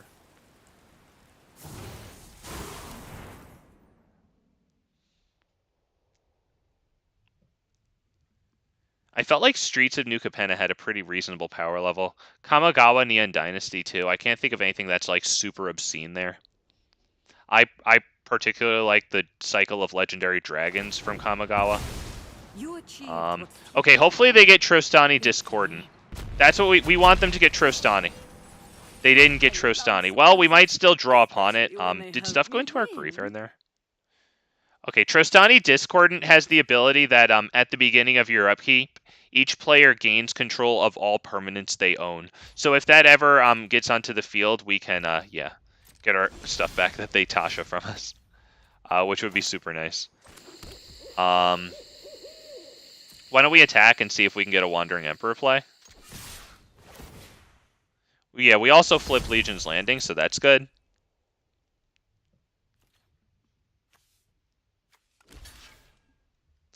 Alright, let's see if we can get Wandering Emperor into plus that.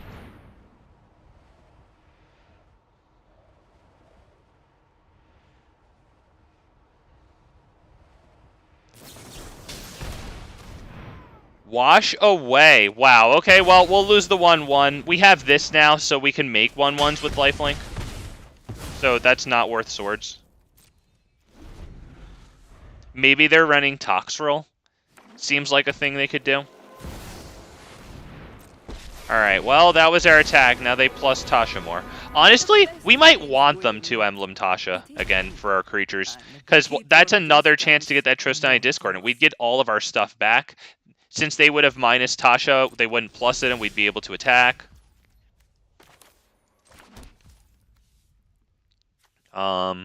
We might just want to do that. So why don't we pass turn, honestly?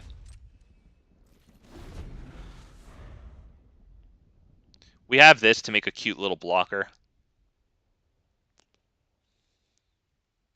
List of board wipes, thank you. Okay. Depopulate. Yup, from the one that looks like Streets of New Capenna, right? Farewell. Oh God, farewell. Oh God, that's right. Yeah. Oh God. By invitation, right? Oh, that White Sun's Zenith is obscene though, because like a board wipe is bad enough, but the fact that it puts all those mites on the field and just guarantees your like doom if you're not ready to rebuild after a board wipe, like fast. Jesus, yeah, good point. Yeah. And now Sunfall. Okay, whatever it is, it's another freaking board wipe. Yeah, dude, that White Sun's Twilight though. The fact that it leaves them the might tokens. That I don't know, dude. That it's a good card, but that's like come on, dude. Like that's very good.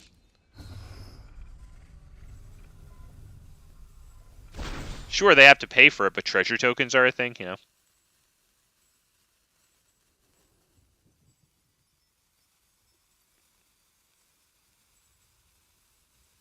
Just the power creep is pretty wild. I feel like they power creeped like 5 to 7 years, like very quickly. Okay, they're searching for a instant or sorcery card. That sucks. This is at 6 again, so they get another chance to get Trostani Discord and put more of our stuff onto the field to then give us.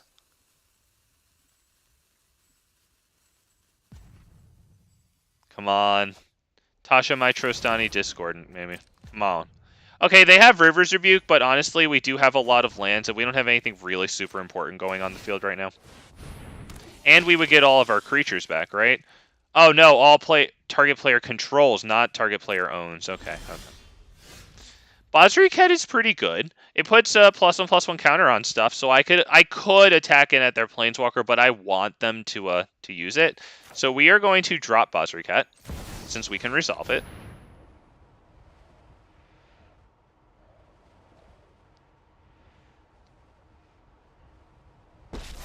Christ, dude. Alright, we're gonna +1/+1 counter, this, and, we're going to attack, we're get this, because I think they'll just block, so, no. I want more of my creatures to survive, so that if they get that card, I get more of my creatures back from them. I don't think they'll block that if I do that. Let's say. Okay, they do. That's too bad. Our guy has indestructible. It's too bad that we lost one of our boys, but whatever. We probably just get Rivers Rebuked here. Come on, Trostani Discordant. And then don't have a wipe. Come on. Come on, dude. Get the Discordant. Come on, man.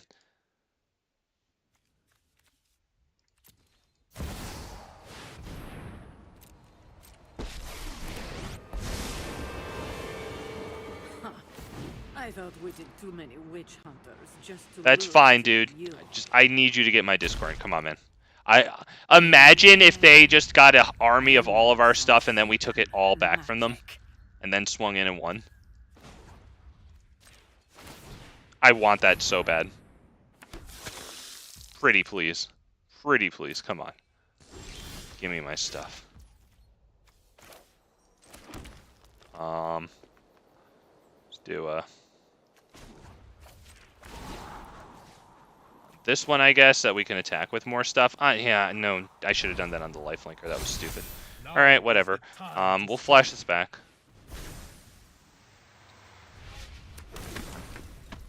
No attacks past turn.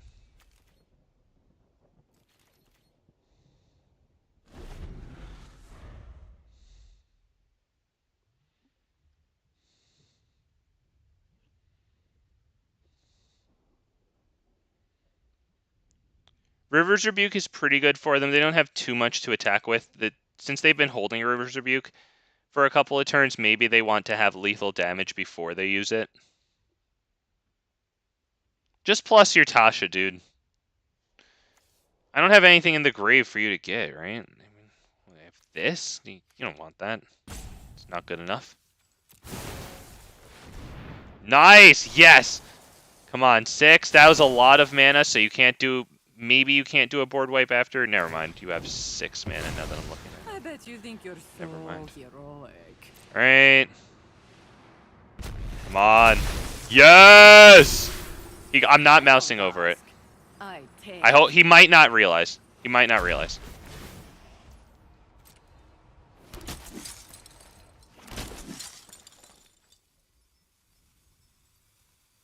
Tap out, dude. Come on, tap out. Tap out. Play Rivers Rebuke. Rivers Rebuke. Rivers Rebuke. Shit. No, don't read that card. Damn it. He did that. Damn it. He fucking did that. Damn it. Nice. He knew what that was. Okay, well, that was our only hope here. 1, 2, 3, 4, 5, 6, 7, 8. So, if they don't have Pactum Negation or some counter, they still have 3 mana on the field, so we have to pray they don't have a counter.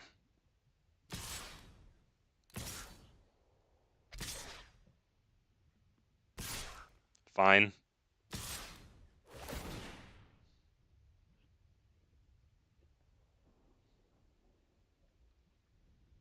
Damn it. Yeah, but this was the card that I was really hoping to get all of our stuff back from. Sadly, they saw that little bit of text there, unfortunately. Well played by them. Alright, they tapped out. So, Pactum Negation is the only thing that can save them. 1, 2, 3, 4, 5, 6, 7, 8, Jetmir's 9.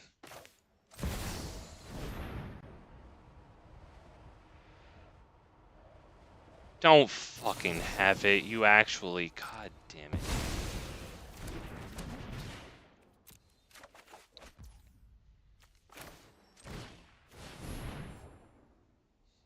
Because now they bring in Tasha, right? How much does it cost? It costs 10. Can they afford that? 1, 2, 3...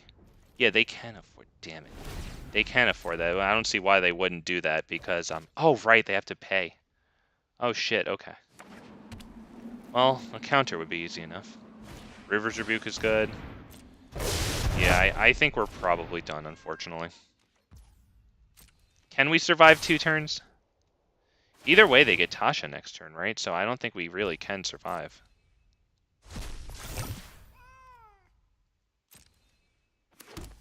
Yeah, unfortunately, I think we're done here. That's too bad, man. We can't rebuild from that. They had the freaking damn pact from negation. Damn it, dude. Of course they tapped out, though. Like, yeah, of course they did. Yeah, all we have to do is, this and this.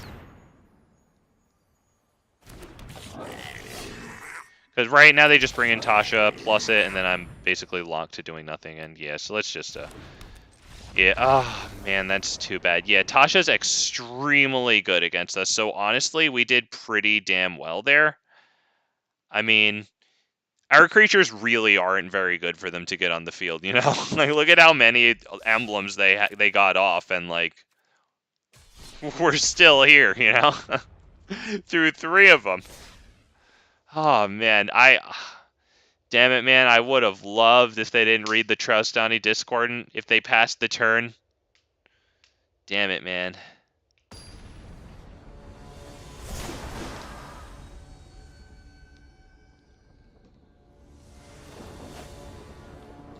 Oh, that would have been my favorite. I think I will keep this. I'm very curious. I want Domri to have a nice showing today. We don't have double... Oh, wait, this doesn't need double white. Perfect. Okay, yeah, we take it. Riss is good.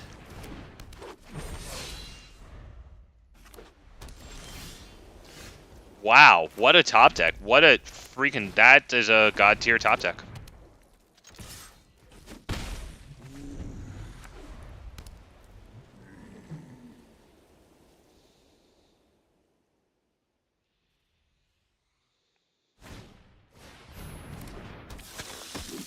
I think that's release the dogs and then the next turn Domri to give them all +1, right? Do we do that, or do we maybe get Jugan cooking and then save this for, like, you know, getting to 9?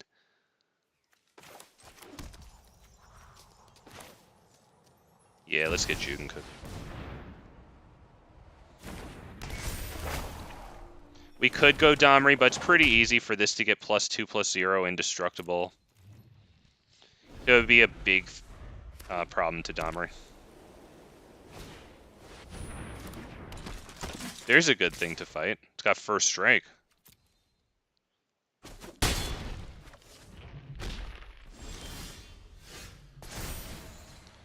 Yup. 2 creatures. Nice. We could use Risk to double this, but that's a lot of investment to do not too much. Do we do it? We could bring this in and fight, but I don't really want to lose that. Let's just do this. Let's do this. That makes a lot of tokens so that we have a lot more things to copy with Risk.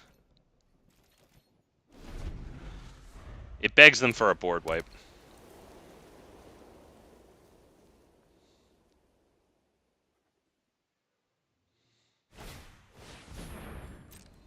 We have 6 creatures on the field. Jetmir makes 7. This will make 8, actually.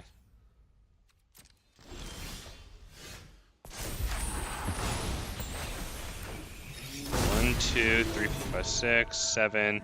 Jetmir makes 8. It probably dies. So I'm honestly okay with this into Domri, and then maybe we fight this. Because I think that this just eats, what's it called? Swords or something.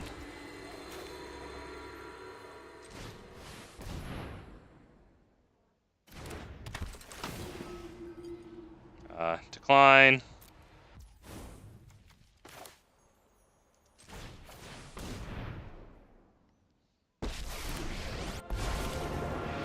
No peace.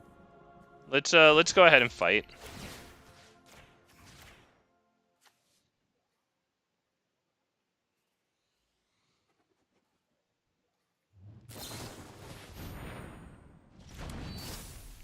Okay. Fight doesn't really go our way. No attacks, of course, because we don't want to lose another to that. So 7 creatures on the field. Jetmir is 8, and then this thing would create a token making 9. They didn't play their commander, so they're still keeping precisely the same removal spell open. So we're going to go with Riss instead. And no hand. I think it's clear as day. 1, 2, 3, 4, 5, 6. I would rather do Riss than this because Riss is going to put in many more tokens. And one of them is going to be this token. So why don't we go ahead and pass turn.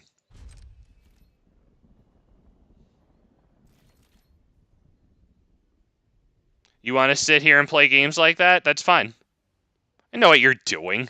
I know you want to cast your commander. You have flying, you have first strike, you have great freaking keywords for your things. As a matter of fact, you could pay 4 life, give this indestructible, and then everything has indestructible. I know you're holding up removal. You're so odd. What do you think? You're slick? You keep holding up exactly 2 mana when you have a great board for your commander? What do you think people who aren't brain dead think? Oh, look, 2 mana. Wonder if he passes turn.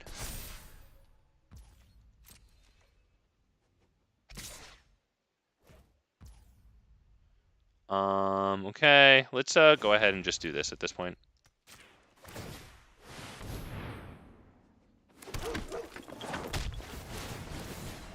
And for one of those, we'll pay. Yes, just one because we do have one to use. And the rest are all no, decline. Jesus, that's a lot. That's really annoying that there's no decline all.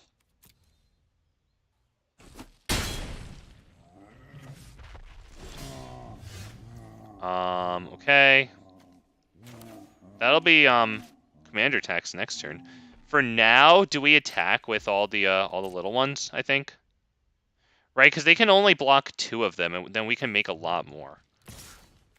2, 3, 4. That, right? I think we do that to start getting some, yeah.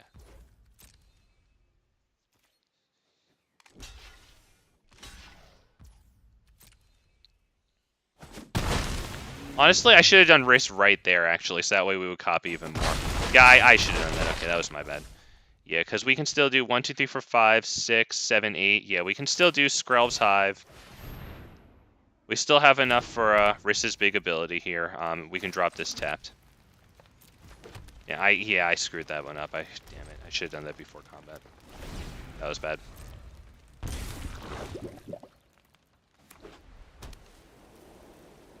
Now he'll drop his commander and still hold open exactly the 2 for our commander, which sucks. We need 10 mana to cast it and then again for commander attacks. We might actually have that next turn because we're going to make 2 copies of this stuff.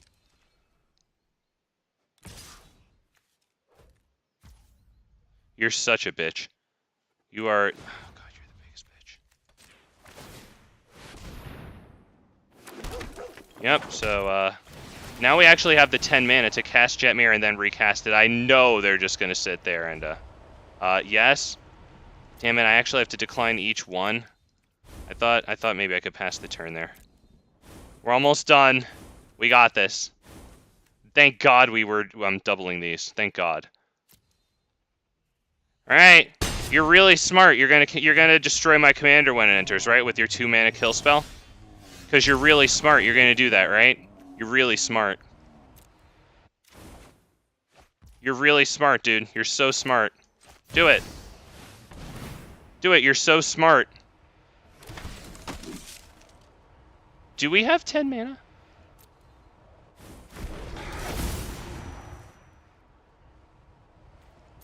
They should probably wait until we attack, honestly. Should we do this just so that we have tons and tons and tons of creatures? Because we're not going to be able to recast our commander at combat, right? So we should probably just do this, and then... do we? That's not going to make a difference, right? Does that make a difference? It's going to put a lot of creatures on the field, but... does that really matter? I think we just have to attack. Doesn't really matter. Okay, they all have first strike, right? Yeah. Do ours have first strike? They have double strike. Okay, so they are going to hit first strike damage. I think they'll kill Jetmir here. I can't imagine they kept 2 mana open the whole time to not use it. If they were just playing with me, then very good by them, but... let's see, do they kill Jetmir? Okay. Thank you. Thank you. All right, we were right. Can we do anything about that? Not really. Can I activate big ability here? I think we just lose now, right? Because they just swing over us. You know what? Honestly, I shouldn't have... Oh, Jesus, yeah, now that I think about it, that was stupid of me to do, because now I have to sit through this. That was actually obnoxious. We just lose. I'll tell the guy... Poor guy. I'll tell the guy good game he has to sit through this garbage. We should really be able to just hit this and then have it decline them all or something. Decline all button. Like, Arena saves a lot of time, but, like, combo decks and things like this, like, there needs to be something better.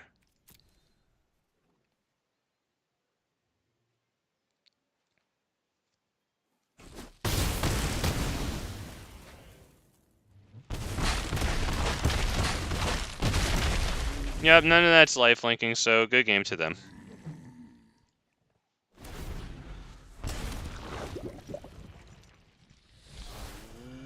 Yep, that was pretty obnoxious by me to sit there and click through those. I'm sorry about that. You can win, you know. You sat there and hit your good game. You can... I mean, I know I took a while there, but, like, since I took a while, don't you want to get out of here now with your win? Ah, man, not even by too much, too. -4. Not even by a lot. Yeah, okay. But we did correctly sniff out the 2-mana kill spell. It's too bad we didn't draw, like, Tamiyo's or a Heroic Intervention. And they were smart enough to not kill Jetmir until combat, because if they had done that in a main phase, of course, we just cast him again. They knew that. So, well played by them. Definitely well played. Damn it. Too bad. Yeah, unfortunately, we didn't have too much good stuff there to really get at them. Riss didn't have enough creatures there to, like, really, truly go wide around them. Shoot. I don't know about this one. No ramp. Riss is good, into this is good, but then nothing else. I don't know about that. Fine. We'll get, I guess, white and red with this, right?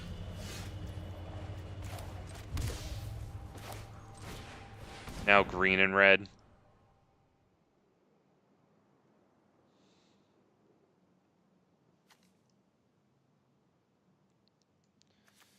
Okay, there you go. Green and red. Alright. Are we gonna do this, man? 1, 2, 3, 4, 5, 6. 5, 6, 7, 8, 9. Alright. Alright, boys. Big think. Big think.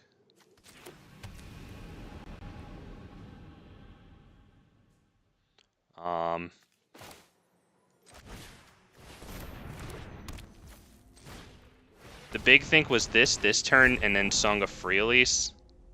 Not going to work because we would have too much stuff out on the field too soon. We would be able to, like, probably use these, which would have a mana ability, to tap out for, like, everything, including Jetmir, and then have nothing to attack with.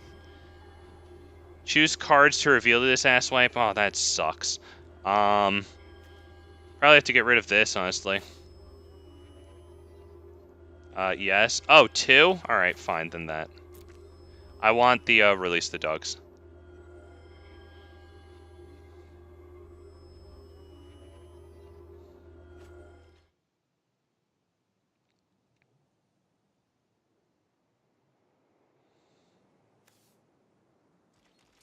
Okay. Get a nice token. We get a land that enters untapped. Nice. We can't double spell or anything, but that's nice. Do we want to kill this thing? Then search your... Wait, and the intensity of all cards name this? Okay. That's... I don't really know what to make of that, to be perfectly honest. I think we're just going to drop this and pass turn. Does it have any weird death touch or anything? I don't even think I want to use Llanowar Loamspeaker. We have 6, 7, 8, 9. If they tap out, we can win. They tapped out, boys and girls. That is going to be Jetmir, and then use Llanowar Loamspeaker to make a creature. Right, let me just make sure. 1, 2, 3, 7, 8, 9.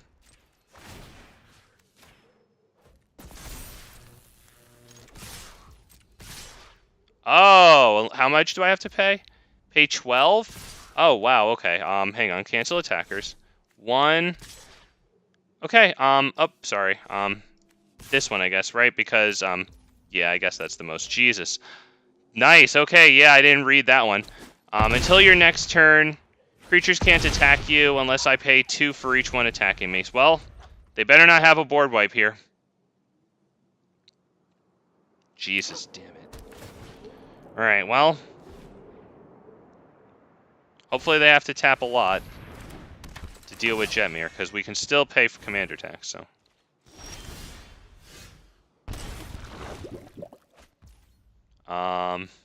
Okay, well, do we have double strike yet? Okay, we do have double strike, so why don't we just go ahead and attack?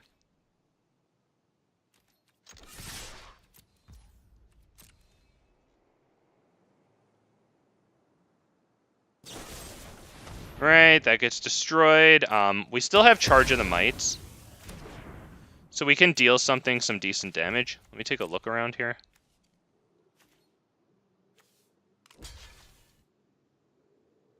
Okay, they're trading with that. They're probably going to give this indestructible. Does this do anything weird? When it enters the battlefield. I think we'll probably want to kill their commander here.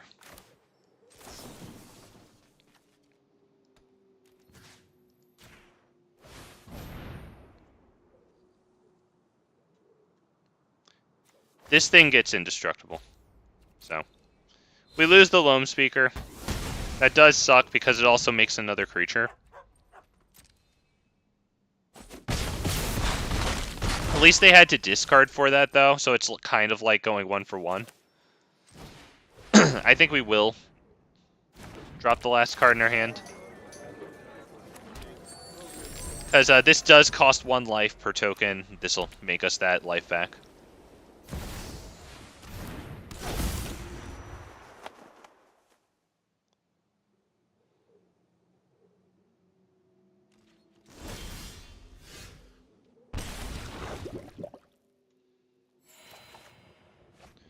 Riss. That is hitting the field in place of our commander. Yeah. If that stays on the field, when that copies a lot of tokens, we, wait, 1, 2, 3, 4, 5, 6, 7, 8. We might as well try Jetmir, honestly. Let's try Jetmir. Gotta run him out of their kill spells eventually. There you go. Because that was 9.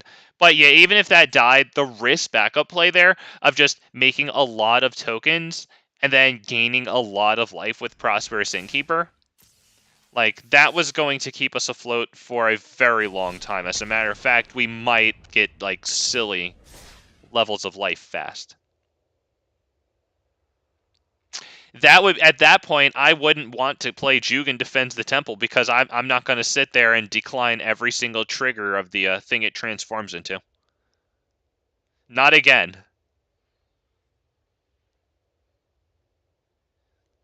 I learned my lesson. Arena saves a lot of time for a lot of things, but not that thing.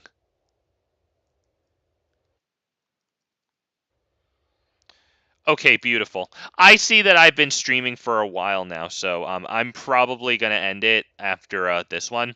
So I want to thank anybody who's here. Is anybody here? I appreciate any one of you. Live, pre-recorded, probably not, because I'm sure you're skipping through this in a 3-hour stream, but thank you all very much. I enjoy streaming for all of you. I hope you enjoy watching this filth.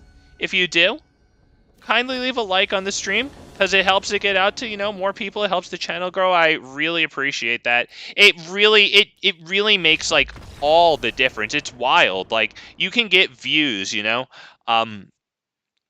can get comments. That's pretty good. But, like, the likes freaking get you the views. The freaking likes get you more search results that you wind up with more comments, blah, blah, blah.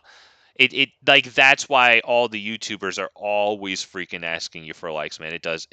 It's wild, dude. Like, I guess they know what they're doing. I'm curious why likes are just like so wildly powerful. Ricardo Morera, nice. Oh, thank you, man. Thank you. Yeah, we got lucky there. I was sure that Jetmir was gonna die, but it turns out that we did it. Appreciate it, man. I'm also happy to see that people are here still, man. We've been streaming for like 3.5 hours. That's a long time. So let's see if we can finish out strong. I think we're going to keep this hand. We do have this to maybe kill their commander. This has a lot of nice flexibility. One of the things it does is it deals damage equal to twice the number of creatures we control to whatever the target is. We want Skrelv's Hive down now. Thing about Skrelv's Hive is, like, it's great, but it does take, like, 2 turns before it does, like, anything, you know? Like, so it's really best to get 1 down. And honestly, it might even be best in, like, constructed formats, you know? Because, like, you probably want to be running, like, 4 of this and have, like, get, like, 2 of them on the field, you know? I'm feeling Llanowar Elves because, if we can get the land and get Vivian down, I'm going to be really happy with that. More tokens per turn to really get value out of this. And then if they wipe the board, which I know the Sliver King or the first Sliver likes to do. Yeah, Vivian is great to rebuild from board wipes. If they hit a Farewell, she'll survive. I love the Vivian cards, man. I love these Vivians. Please give me the untapped land. Please.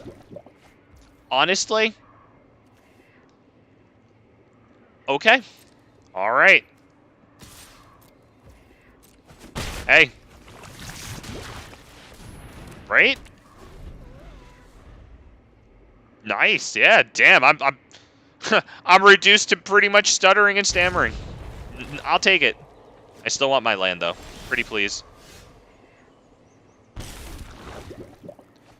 Fine. Fine, dude. Fine. We're going to drop this so that way our tokens do more, and then we have a layer of protection for them. And we will attack with everything but Llanowar Elves. Tamio's safekeeping reasons.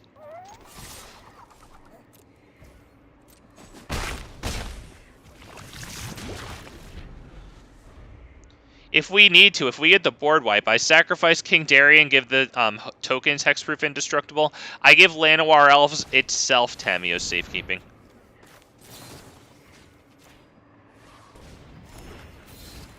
Told you that would happen. See, I told you. Told you. Oh, wow, beautiful. We get an extra damage in. Do we just swing 1, 2, 3, 4, 5, 6, 7?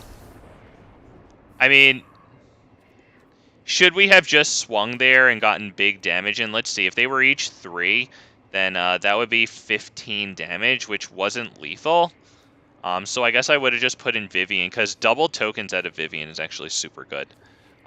And speaking of Vivian, for her commander list, I can't wait to have the new Nissa Planeswalker, but I keep not freaking getting it in my packs or my golden packs. But, like, it's going to be great because I can't wait to run this in the freaking Vivian Monsters Advocate thing. Just for freaking her and Nissa, right? Because even with just her, right, putting in 2 3/3 tokens is so much more powerful than 1, right? Like, you get 2 extra blocks per turn. You can gang block a 6/6. You can trade 1 for 1 with like a 5/6. That's incredible.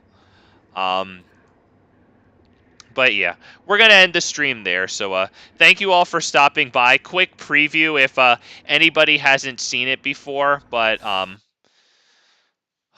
tomorrow, thinking I might run the Tarrasque if anybody hasn't seen it. And also in the shop, there's some pretty cool sleeves and some good styles on a Johnny stuff, and it's 65% off. So I hope you heard that before you go, because that's useful information. But tomorrow we're going to be playing the Tarrasque. I'm not sure if I'm going to make any last minute changes to it or not, but I enjoy the heck out of this deck. It's ramp play big thing. But like, you know, we have fun stuff like we're running triple Vivian here. We've got cool things like freaking Defiler of Vigor, interesting things like Ashaya, fat stuff like Elder Gargaroth. We're running big mana with like Nissa Who Shakes the World, Cage Sun, and Nyxbloom Ancient, so that we can like cast things like Portal to Phyrexia for like cheap, you know. So this is a lot of fun. If you're interested in Green Stompy, I recommend it. If you're not, I recommend it. If, like me, you don't have a brain, you know, you can't read, that's why you play green, I highly recommend it. This thing is so much freaking fun. It's a dinosaur. We like that. On Sunday, it'll be Jishath, and I'm just going to check the store real fast in case anybody's interested. It might show up on the timer bar for somebody.